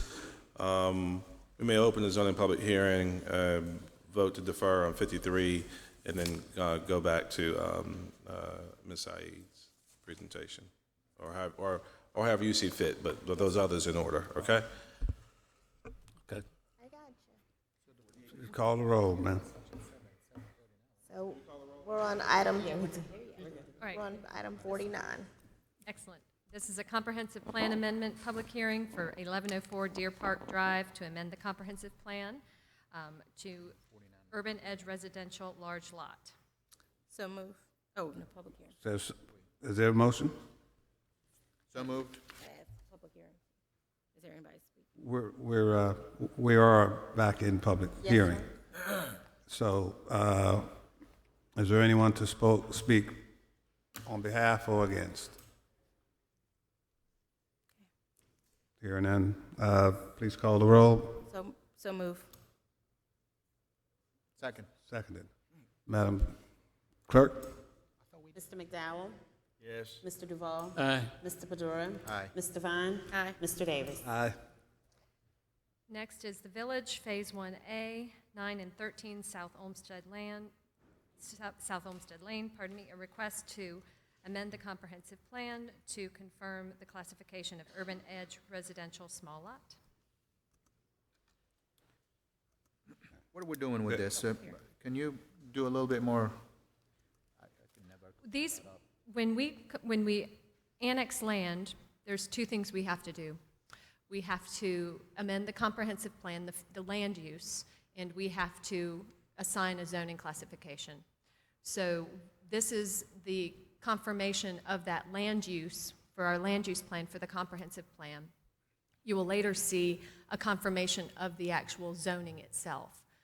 We didn't used to have to do this because we used to have an extremely vague land use plan, but when we adopted a land use plan that had some more specificity, we wanted to make sure when we brought land into the city that we applied that land use plan.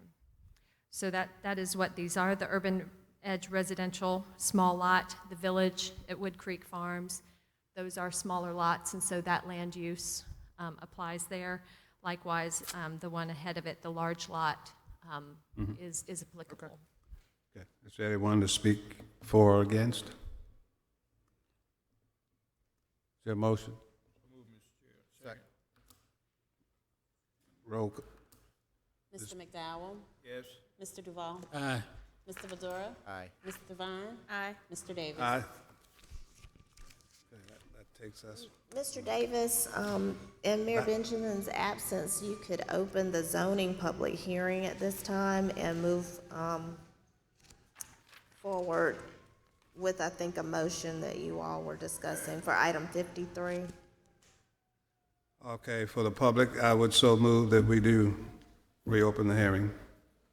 Yes, sir. And item 53 would be an amendment to the guidelines first reading regarding the design guidelines for the West Gervais Historic Commercial District and the West Gervais Historic Protection Area District. Okay.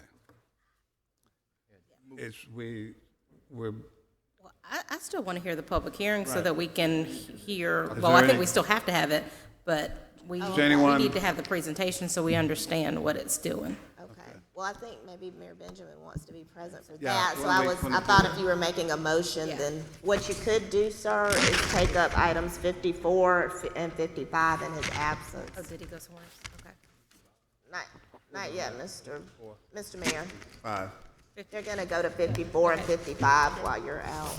I'm good. That's still on Wood Creek, so we'll do 54, 55, and then Oh. go back. So get back out, was that? Yes, sir. Thank you very much, Bob. Didn't tell you. I wonder why Bob Wynn was coming to get me. I should Okay. have stayed outside the room, Bob. He needs to exercise, Bob. But the preference is to hear, so my question would be, is there anyone to speak for or against? We're on 54 now. Right. So move, 54, you said? Second. yeah, move approval. Second.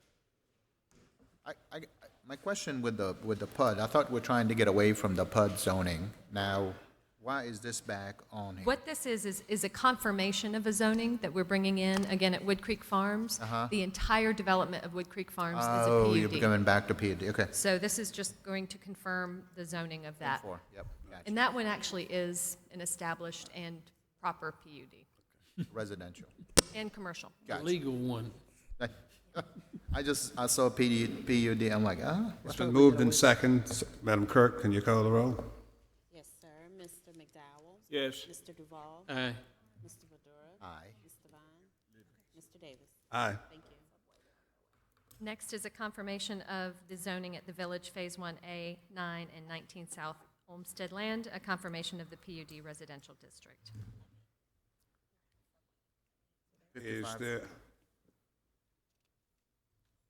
Is there anyone to speak for or against? Hearing none, is there a motion? So move. Second. Madam Clerk, please. Mr. McDowell? Yes. Mr. Duval? Aye. Mr. Badura? Aye. Yes. Okay. Mr. Vine? Aye. Mr. Davis? Aye. Thank you. And turn this over to Ms. Amy Moore for the presentation of West Gervais. Gonna go back to 53, Mr. Davis. 53, and we want to Get get... the mayor now, Mr. Okay. Tell him he can officially return. He's up front. He's up there. Okay.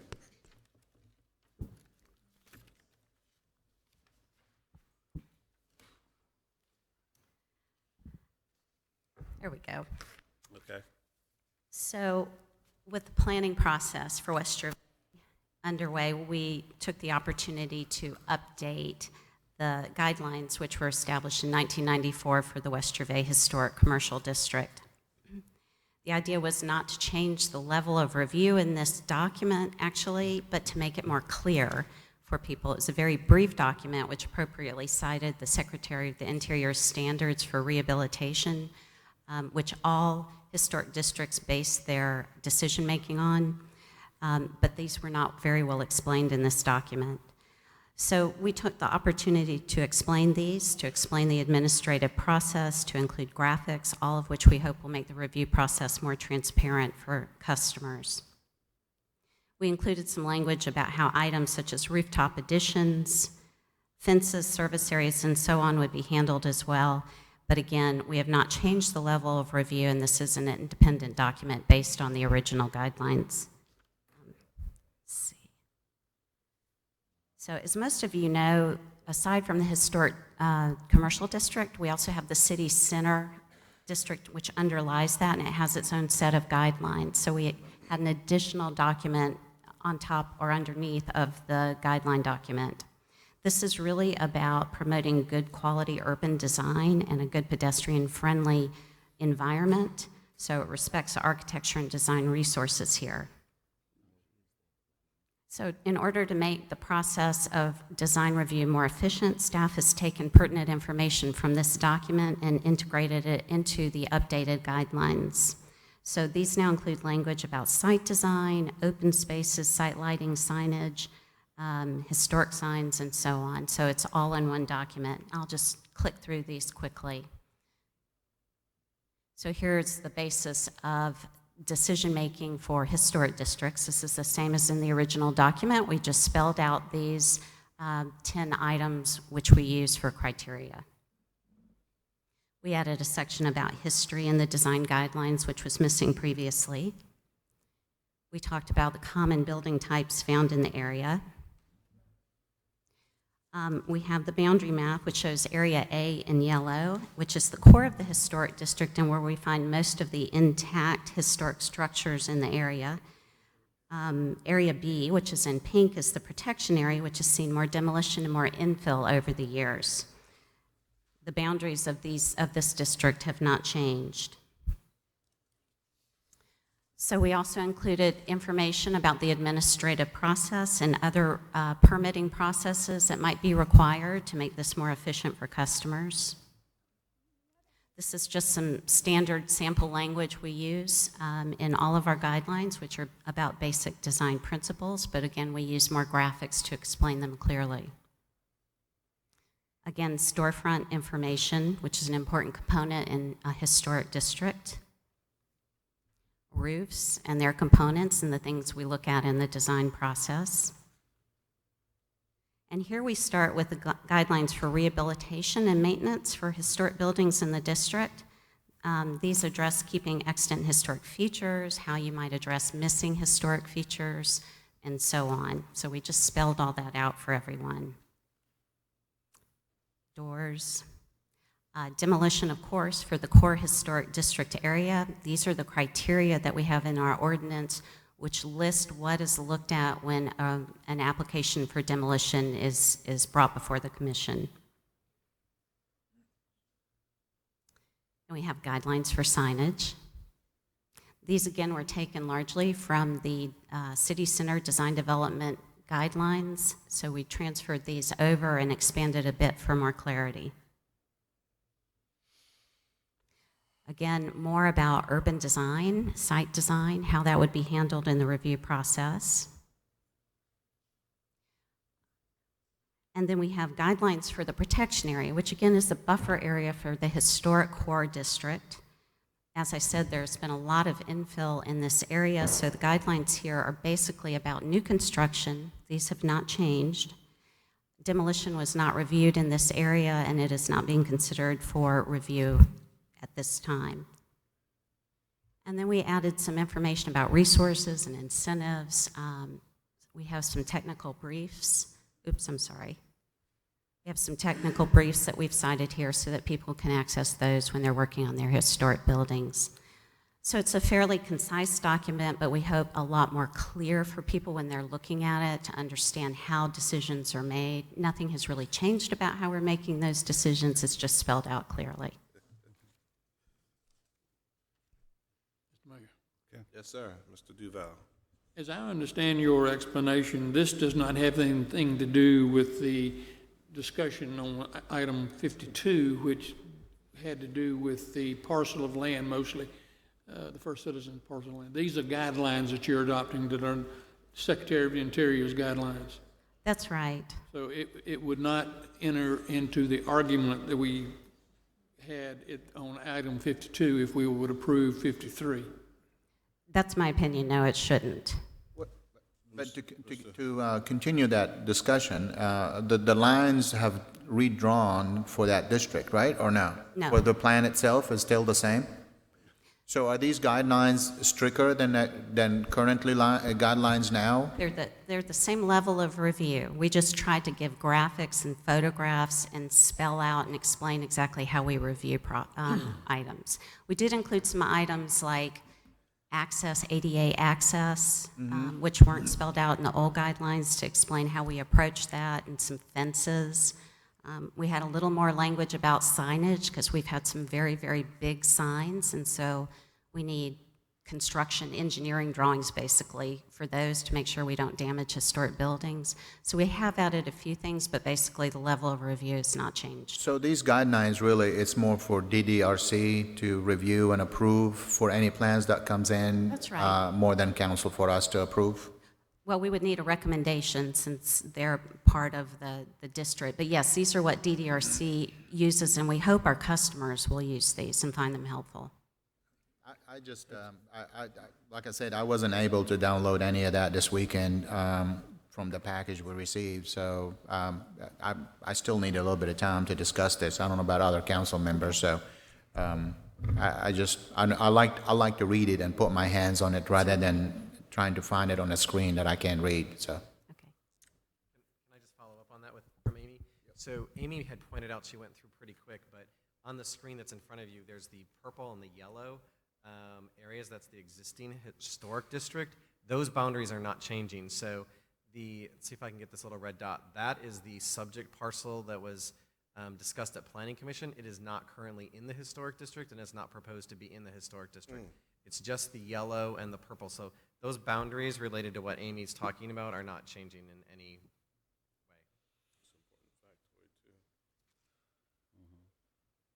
All right.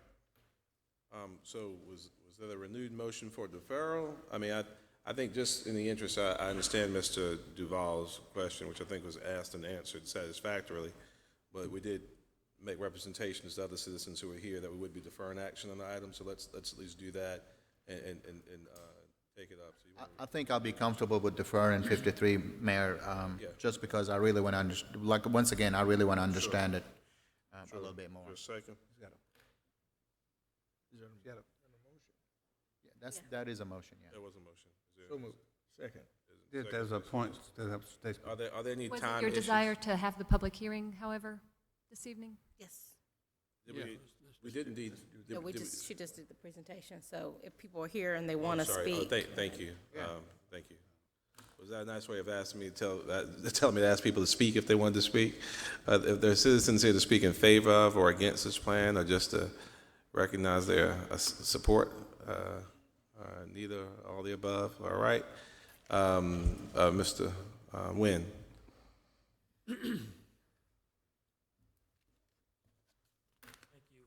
You all, City Council, Mayor, I really, as chairman of the DDRC, I'd just like to put in this voice and to say to Mr. Badura especially and others, to clarify, the 52 is for the district planning and not for the design development. We at the DDRC were presented with this change in the overall guidelines. These guidelines are what we use, as we do for all neighborhoods and areas of the city, independently as each is, to render decisions based on design and development. That's what you're being presented with in 53, and they really do not have impact in terms of the actual planning document that you're being presented in 52. No argument there. I mean, is it going to hurt you to wait another week or two? Amy, I wanted to make sure we were clear on the question that Mr. Duval asked, just about connectivity and the impact. Obviously, I think we're sensing there won't be any action on it anyway, but no impact on the vote in 53 on the issues in 52? No. Okay, all right, just want to make sure. Okay. Thank you. There's a motion by Mr. Badura, seconded by Mr. McDowell. Any other discussion? The motion is deferral. Do we have any other citizen action? I'll move the previous question. Clerk, call the roll. Mr. McDowell? Yes. Mr. Duval? Aye. Mr. Badura? Aye. Mr. Vine? Aye. Mr. Davis? Aye. Mayor Benjamin? Aye. So I would strongly encourage any individual conversations we need to have with staff to clarify any questions or concerns on this, or any special time we need to spend. Let's do that. Whatever legal counsel we need to receive, let's get it at the next executive session of the council. But we need to put these items to bed very soon, very soon. So unless you guys got something else, we're good to go. Y'all get on out of here. You don't feel compelled to hang out all night long, unless you just really want to. All right? All right. Thank y'all. Thank y'all. All right, your next case on your zoning public hearing is at 2210 Rosewood Drive. This is a rezoning request, otherwise known as a map amendment request. It is a request to rezone the parcel from C1 to C2. All right. Is anyone here to speak in favor of or against this item? Is there a motion? I'd like to make a motion for denial, Mr. Mayor. That parcel itself, it sits in the middle of C1 around it and across the street from it, so I don't think C2 will be proper zoning for that location. And the staff recommends for denial. And that was just going to be my question. I was going to ask if Krista could kind of give us the rationale why staff recommended denial, and I see the planning commission recommended approval. Unanimously. Certainly, staff's recommendation was based on the Rosewood plan that we conducted a number of years ago. That was an in-house plan. Staff did a terrific job with that. That really recommended for concentrating the commercial at the nodes and not continuing to intensify the commercial along the corridor. So this obviously would be contrary to that, and so we were relying on the policy of the plan. The Planning Commission seemed not to think that it was going to be negative impact to the area to rezone that to C2, which is why they made that recommendation. All right. Any further discussion? The motion is is there a second? I'm sorry. Is there a second? I'll second. Second, Mr. Badura's motion is seconded by Ms. Devine. Any further discussion? Seeing none, motion is for denial. We'll move to the previous question. Clerk, call the roll. Mr. McDowell? Yes. Mr. Duval? Aye. Mr. Badura? Aye. Ms. Devine? Aye. Mr. Davis? Aye. Mayor Benjamin? Aye. This is a rezoning request at 1012 Woodrow Street, a request to rezone the parcel from C1 to C2 as well. Mr. Mayor, I'm doing the same thing. I'll make a motion to denial for the reason as the staff recommendation is denial and the planning commission denial. And it's the same reason as C1 is too close to the C1 is right now, C2 will be too close to the neighborhood. And I don't think it'll be a good fit. So I think we need to stick with the C1 zoning as it is right now. Mr. Badura moves confirmation of staff recommendation and planning commission recommendation. Is there a second? Second. Any further discussion? I apologize. Is anyone here to speak in favor of or against the item? Are you here to speak in favor of rezoning or against rezoning? Please.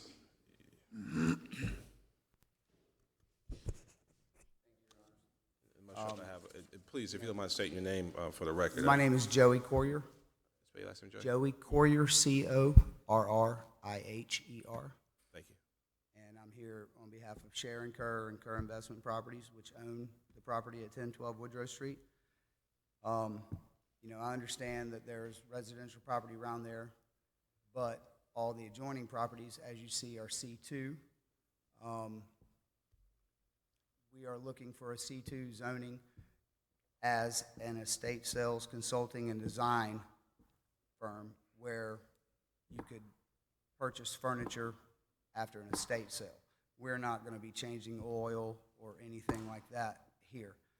In the past 4 months, since the tenant has expressed interest in the property, we have, made significant contributions to the aesthetics of the property, which is a nearly 100-year-old building. From trees, shrubs, painting, awnings being reattached, and that's on the outside alone. Basically, right now, we're looking for her to get this C2 zoning. I would consider it a technicality so she could have hours of operation, whereas now it's by appointment only, and she can participate in, neighborhood events and town events. Thank you. Joey Corrier? Make it easy. Corrier? Corrier. All right, thank you. Ms. Kerr, you here to speak as well? Okay, anyone else want to speak on this item? All right, please. And yes, sir.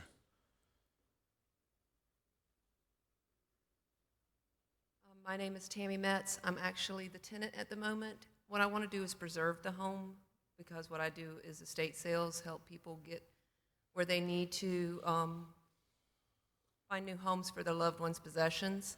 Sometimes it doesn't occur in a 2 to 3 day sale that the City of Columbia, requires you to do in 2 days. And people would like to come in and pick up, tell me what they're looking for.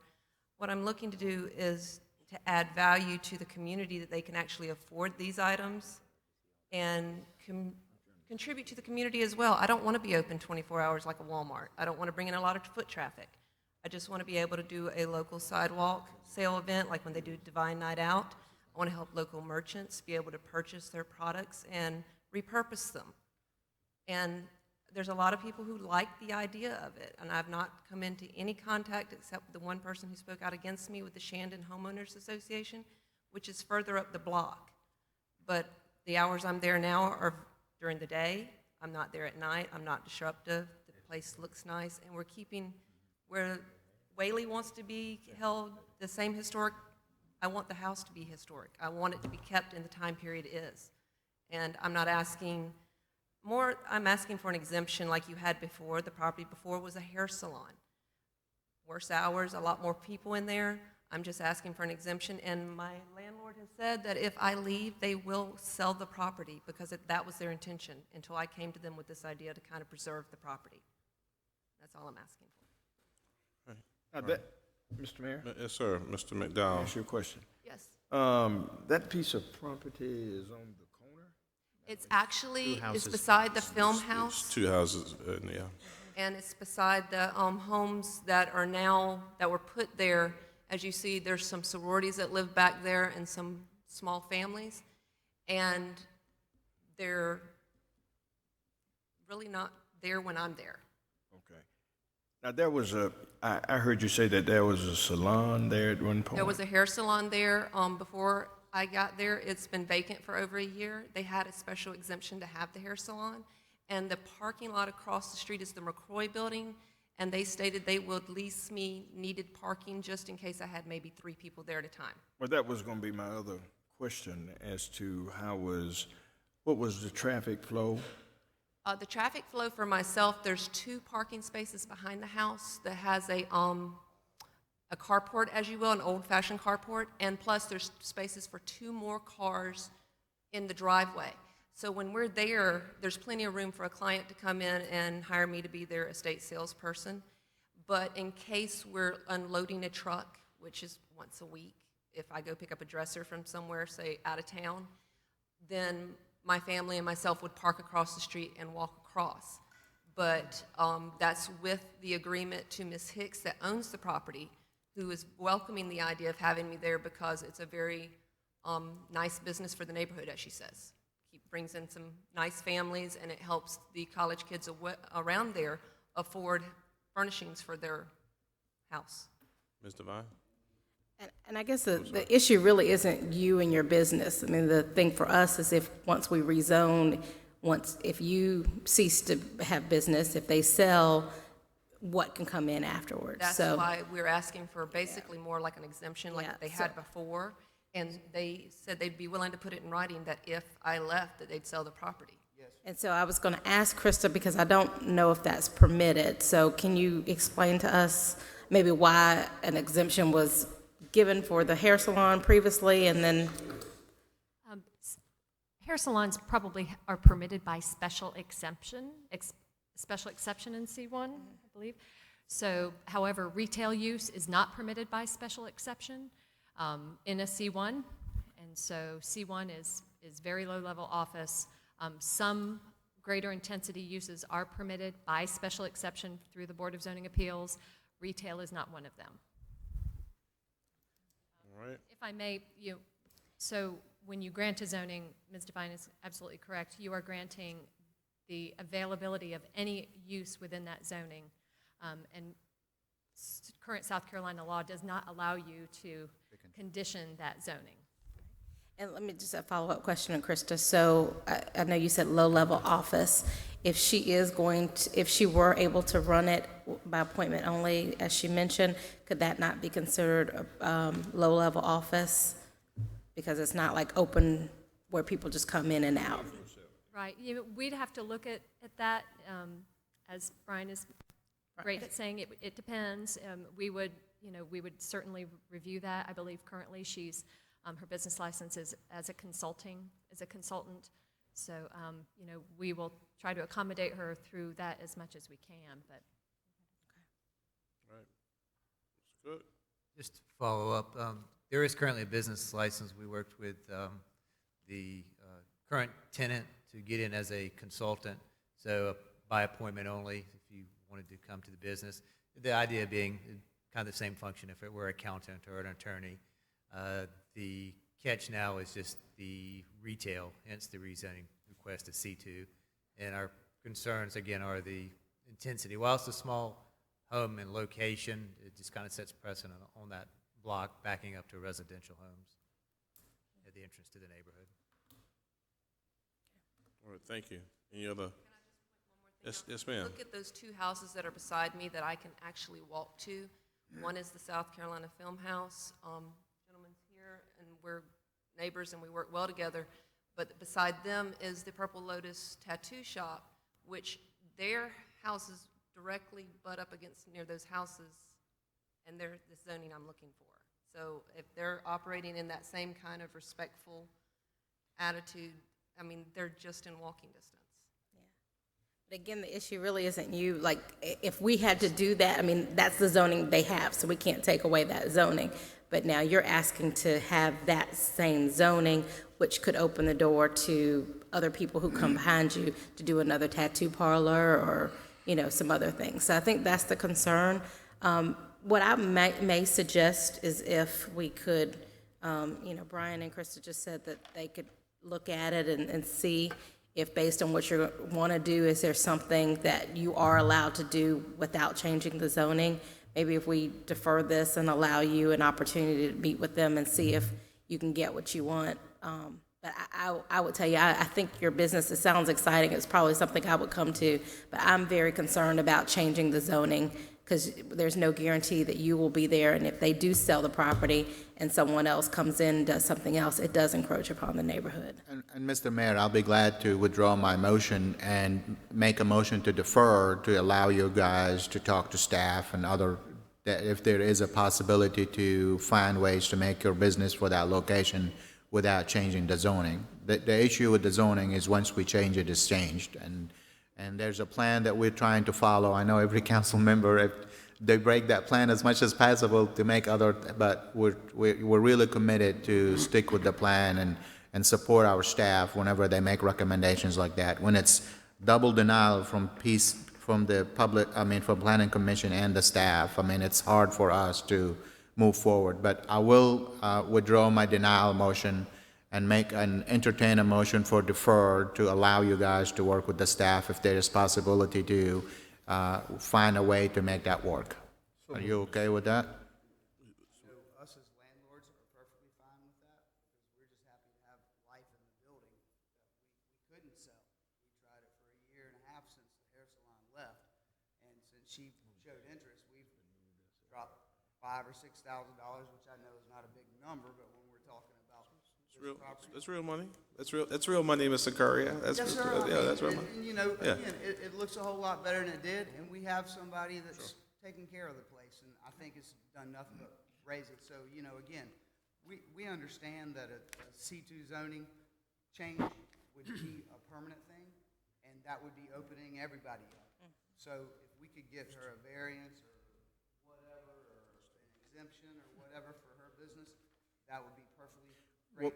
My motion, Mr. Kerr, is to defer taking any action on this tonight to allow you more time with the staff if there is any find without changing the zoning. Because once we deny your zoning, you're done. So I'm giving you a little bit of window, a little bit of time to work with the staff. Okay. So that's my motion, is to defer. Second, And just to be clear, what they said, there is no exemption that's allowed for this. So what this discussion, all right. So what this discussion really would be is what you're doing and whether or not what you will do fits within what's allowed. And it may require, just so you know, it may require tailoring kind of the way you do business a little bit, but Brian can talk to you about that. And if it's not workable, then they'll let us know. But I think that this at least gives you an opportunity to pursue it. Motion for defer by Mr. Madura, seconded by Mr. McDowell. Any further discussion? Seeing none, move the previous question. Clerk, call the roll. Mr. McDowell? Yes. Mr. Duval? Aye. Mr. Badura? Aye. Mr. Vine? Aye. Mr. Davis? Aye. Mayor Benjamin? Aye. Thank you. Thank y'all. Sorry, Mayor. Final case of your zoning public hearing tonight is an annexation comprehensive plan map amendment and zoning map amendment at 523 Windmet Drive and north side of Amberley Drive, a request to annex assigned urban edge residential small lot, Move land use to approve. classification, and rezone. Is there anyone here to speak in favor of or against this? Mr. Davis has made a motion to approve. Is there a second? Any further discussion? Seeing none, we'll move to the previous question, and the clerk will call the roll. Mr. McDowell? Yes. Mr. Duval? Aye. Mr. Badura? Mr. Vine? Aye. Mr. Davis? Aye. Mayor Benjamin? Aye. Concludes your zoning public hearing. Thank you. Ms. Hampton, did you earn your money today?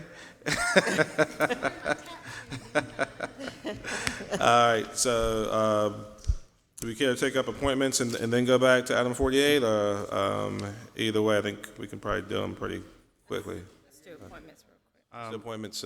Yeah. Ms. Belton, I have a concern. I've been teasing Shanique all day about making her first shot at this very difficult, and I was going to have all types of hard questions, but congratulations. Go for it. So what do we have first? Council is asked for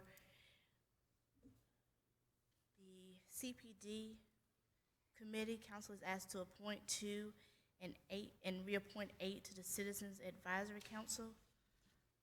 The staff recommends Ms. Shannon Staley, District 1,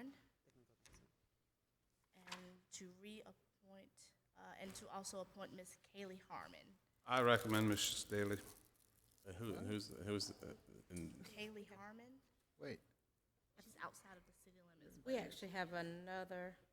Jennifer Crum Hunt. Say again, Councilman.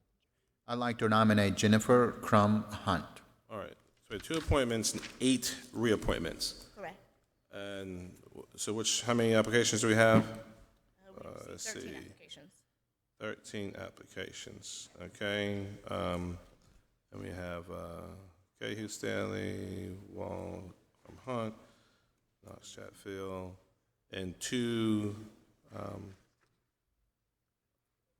Okay. Reappoint the 8 people. We don't have but one appointment, do we? 1 appointment, and we have, we're being asked to appoint 1 person to a vacated seat, to approve Kayla Harmon as the CPD appointee, and then to reappoint the existing appointees to another term, and then to stagger those terms as well. And I think what Mr. Bador is asking is for the appointment of Ms. Hunt, and then the appointment of the CPD appointee, and then the reappointment of the. I think Mr. Davis initially submitted Ms. Staley as well. Yeah. Okay. I'm fine with that. We're fine. Okay. Motion to appoint Ms. Staley, second to the committee. Let's do that first. Any more discussion? Seeing none, let's move to the previous question. The clerk call the roll. This is just to do Ms. Staley to the vacant slot. Okay. And we'll go ahead and approve Kayla Harmon as well to the CPD slot. All right? All right, motion to approve Staley and Harmon. Any other feedback? Will someone second Ms. Harmon, so we're good? Second. All right, move the previous question, clerk call the roll. Mr. McDowell? Yes. Mr. Duval? Aye. Mr. Badura? Aye. Mr. Vine? Aye. Mr. Davis? Aye. Mayor Benjamin? Aye. All right, so just as a matter of course, so we have Staley, Harmon, Stoughton, Wynn, Diekman, Grimsley, Reynolds.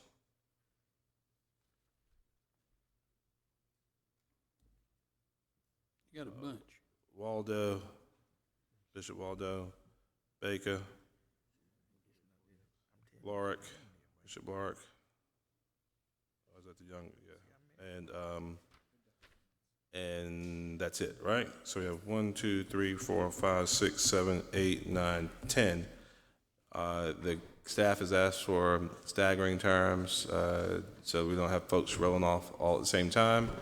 And the recommendations for 2 and 3 year terms, 2 and 3 year terms. 2 and 3 years.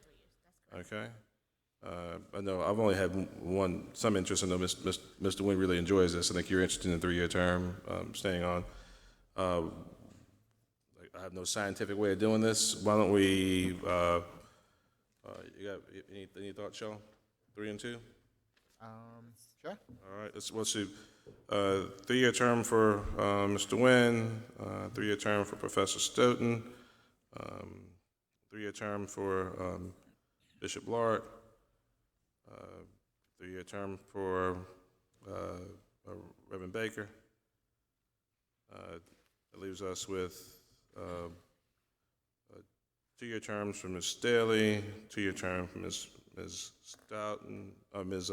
Harmon, 2-year term for Reverend Diekman, 2-year term for Attorney Grimsley, 2-year term for Attorney Reynolds, 1, 2, 3, 4, 5, and we'll do a 3-year term for Bishop Waldo. There was zero science to that, okay? So Zero science. but all terms starting, I guess, immediately. And the motion to reappoint each of the members to the terms as articulated. All right, move Mr. Second. McDowell, seconded by Mr. Badura and Mr. Davis. Move the previous question. Clerk, call the roll. Mr. McDowell? Yes. Mr. Duval? Aye. Mr. Badura? Aye. Ms. Devine?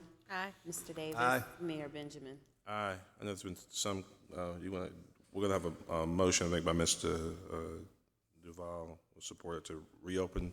Need a few more applications for the Municipal So Election moved. Commission. Second.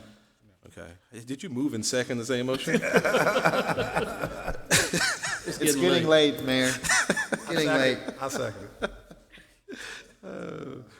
A motion by Mr. Badura, seconded by Mr. Badura, seconded by Mr. Davis, to reopen applications. Let's do it for a 2-week period. Let's aggressively push this out. We really have had with Jay Benda and Susan Quo and with Byron Gibson as our chair, just a top-notch election commission. We want to make sure that we have a fully constituted body. So if you guys have some really good people, let's encourage them to apply for the Municipal Election Commission. It's just one slot. There's just one slot. One approval, one appointment, and one reappointment. One appointment and one reappointment? It's one reappointment and. Yeah. So we can move on Byron Gibson's reappointment. So moved. Second? Second. All right. Moved. I'm sorry. Brian Gibson. Let Mr. McDowell make the motion. You want to make the motion, Mr. McDowell? Yes, I move that Byron Gibson be reappointed. All right. And second the motion. I second it too. I'll make. One for. Yeah. So we're One open up for appointment. We're reappointing our Byron Gibson, who serves as a great chairman of the commission. We'll move the previous second. Clerk, call the roll.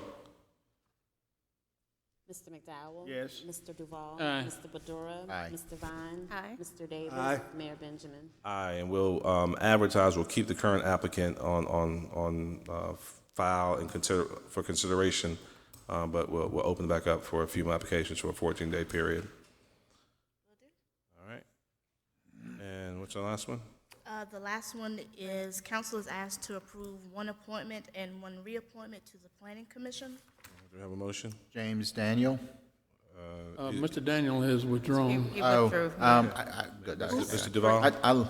Joe, I like, go ahead. You got one? Yes, I'd like to move that we appoint James Frost as the, let's see, that we reappoint Brian Stern first, Stern. and that we appoint James Frost to the term open and Ford Tupper to the term coming up in December. Okay. There's a motion to approve the reappointment of Brian Stern, to approve the appointment of James Frost, and to appoint Joel Ford Tupper to the term that opens up December 1st, 2016. All right, is a second? Any discussion? We'll move to the previous question. Clerk, call the roll. Mr. McDowell? Yes. Mr. Duval? Aye. Mr. Badura? Aye. Ms. Devine? Aye. Mr. Davis? Aye. Mayor Benjamin? Aye.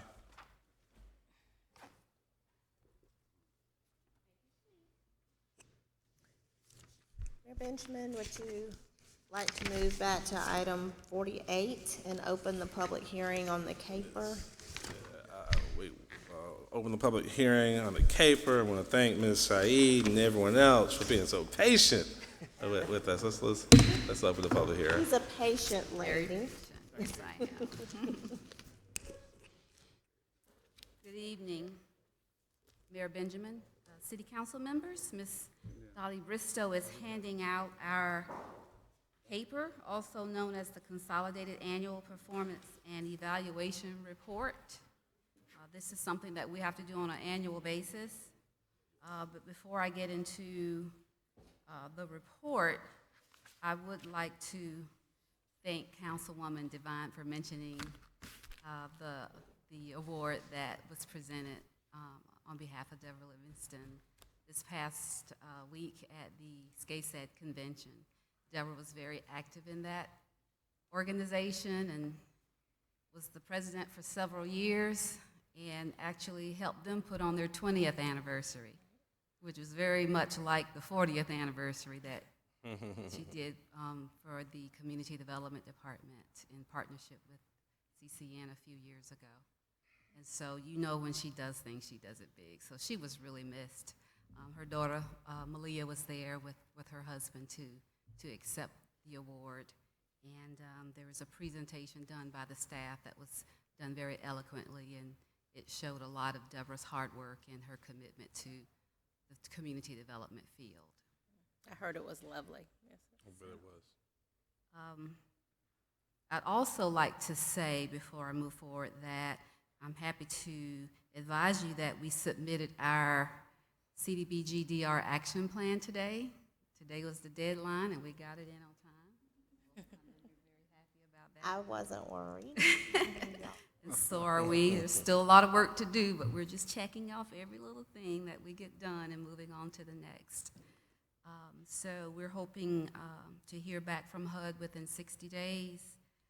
Hopefully there won't be any deficiencies or anything like that that we will have to respond to so that we can keep moving on with this process in order to stand up the program and get it ready to start serving folk.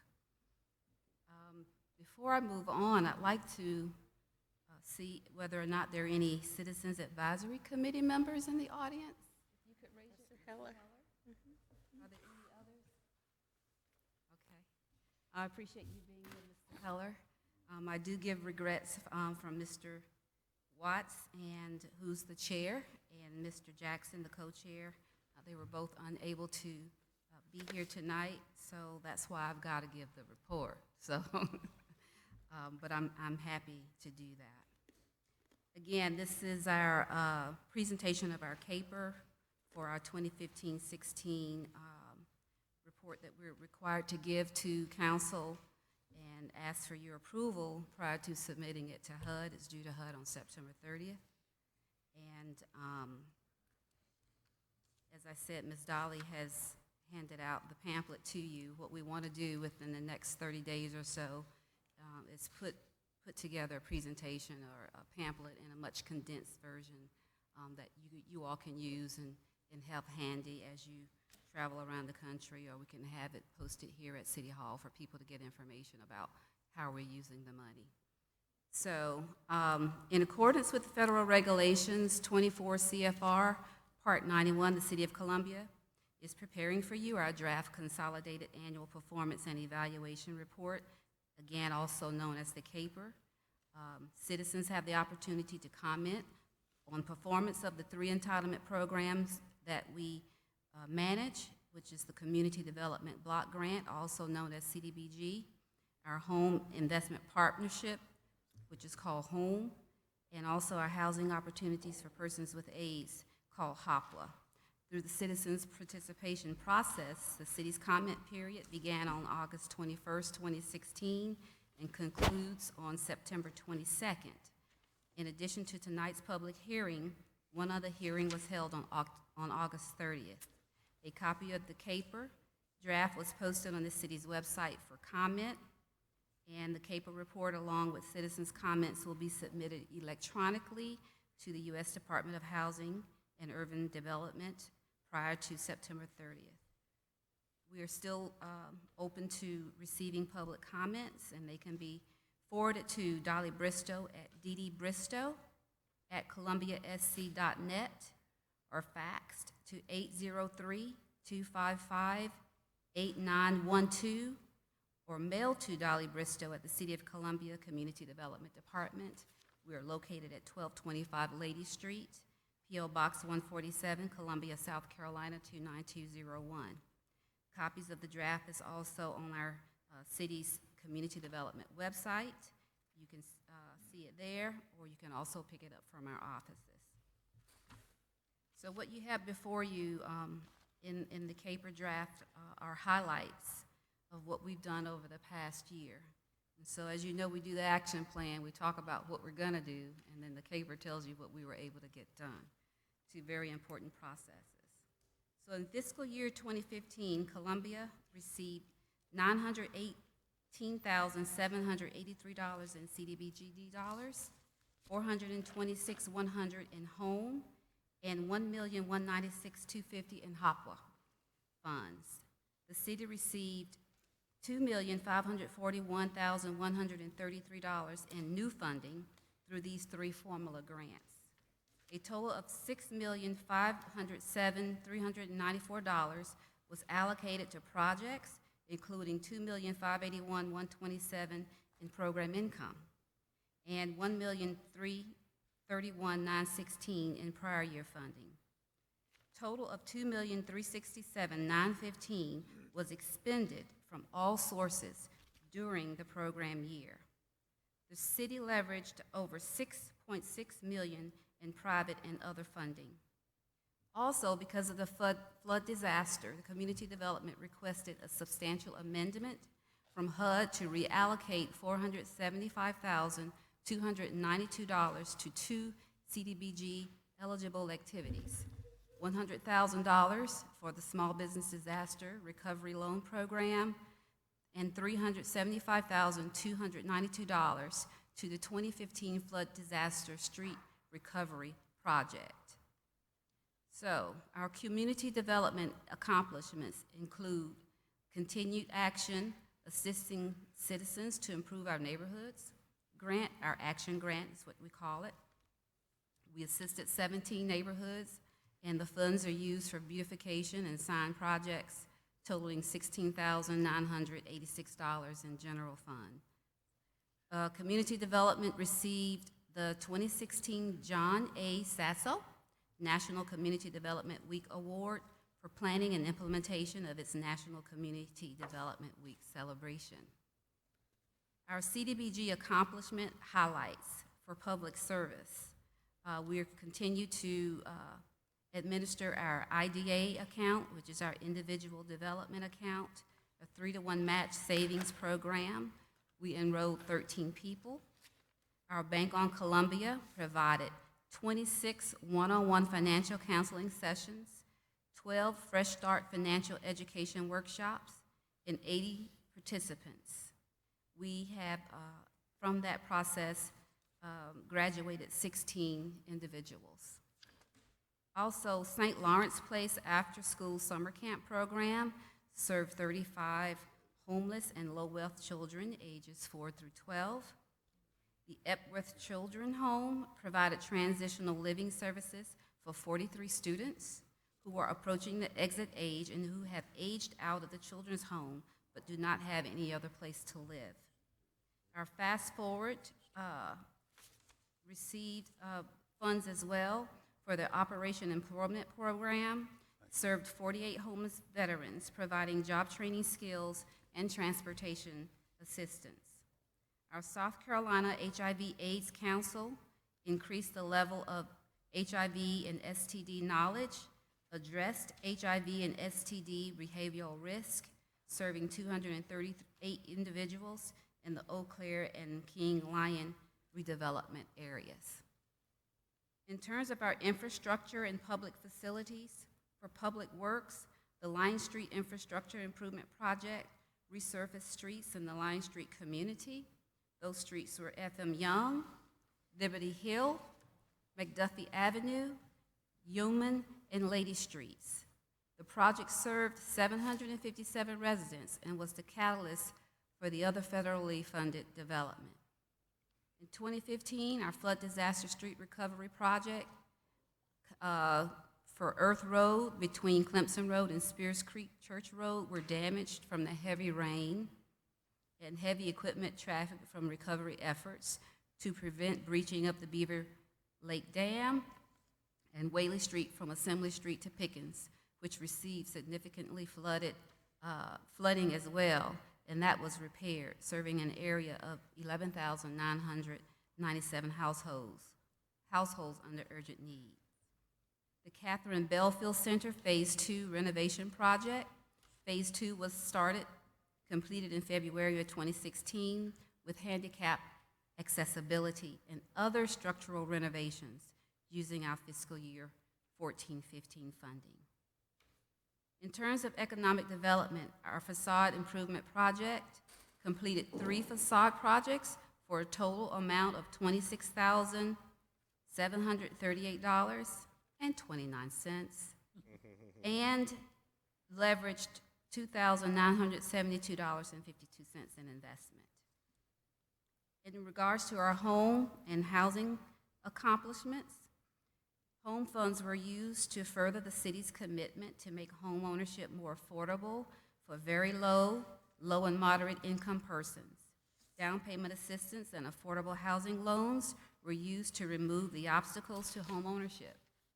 Home funds were obligated to 4 new affordable housing projects totaling $1,713,895. That's to TNDC for the Pinehurst project, CHA for the East Center scattered infill housing, Santee Lynch's for the Eau Claire area, and Trinity Housing for Live Oak. Under the Housing Division Initiative, Community Development completed 7 maintenance assistance program, which we also call MAP, homeowner rehabilitation, 6 affordable housing loans, 3 City Lender 1 loans, 11 City Lender 2 loans, and 2 employee loans, utilizing $1.3 million in federal and general fund dollars, leveraging $1.8 million in private bank dollars. We promoted 35 events throughout the year to use our city housing programs and assisted over 250 individuals with credit counseling and home ownership counseling. HOPA highlights in terms of our CAPER. That continues to be one of our largest. Our HOPA funds were used to assist persons within the City of Columbia, Richland, Lexington, Kershaw, Fairfield, Saluda, and Calhoun counties. The city introduced an electric application process through Zoom grants, and 5 sponsors were awarded. TCM, which is the Cooperative Ministry, CHA, the Columbia Housing Authority, PALS, Palmetto AIDS Life Support Services, USC, the University of South Carolina, USCS, Upper Savannah Care Services. These funds provide housing, supportive services, short-term emergency rental and mortgages, and utility payments, case management, and vouchers, as well as housing assessment services to this targeted population. During this period, 106 households received tenant-based rental assistance, 507 persons received supportive services, 252 persons received short-term rent, mortgage, and utility assistance. The Community Development Department is committed to making the City of Columbia and its neighborhoods a better place to live and work. It is through the efforts of this department and the city to strive to continue to provide safe, decent, affordable housing, a suitable and sustainable living environment, and economic opportunities, specifically for low or moderate wealth individuals and families. So tonight, we formally request City Council's approval to submit a 2015 CAPER report to HUD prior to September 30th, 2016. Is there a motion? So moved. Is there a second? Second. Is there any discussion, any questions of Ms. Saeed? Excellent work, and thank you, and Marvin, entire committee that advises you. You guys continue, I think, to outkick your coverage and do great work, and we very much appreciate it. All right, move to previous question. Clerk, call the roll. Mr. McDowell? Yes. Mr. Duval? Aye. Ms. Devine? Aye. Mr. Davis? Aye. Mayor Benjamin? Aye. Can I just make one comment as you read through the report when it talks about actually under home funds, and it, of course, we have a lot that we can say that we're doing, but it has the different criteria, and where it talks about describing other actions taken to foster and maintain affordable housing. It says, including the coordination of LIHTC, which is low-income housing tax credits, with the development of affordable housing. So I just want to point that out because we in this city have had challenges when there have been LIHTC applications and people wanting our support. So, yes. Incredible. Yeah, we have lots of NIMBY concerns. We good, Nick? All right, is there a motion to adjourn? I'll move. Second. Any discussion? Move the previous question, clerk call the roll. Mr. McDowell? Yes. Mr. Duval? Yes. Ms. Devine? Aye. Mr. Davis? Aye. Mayor Benjamin? Aye. Good night. Good evening.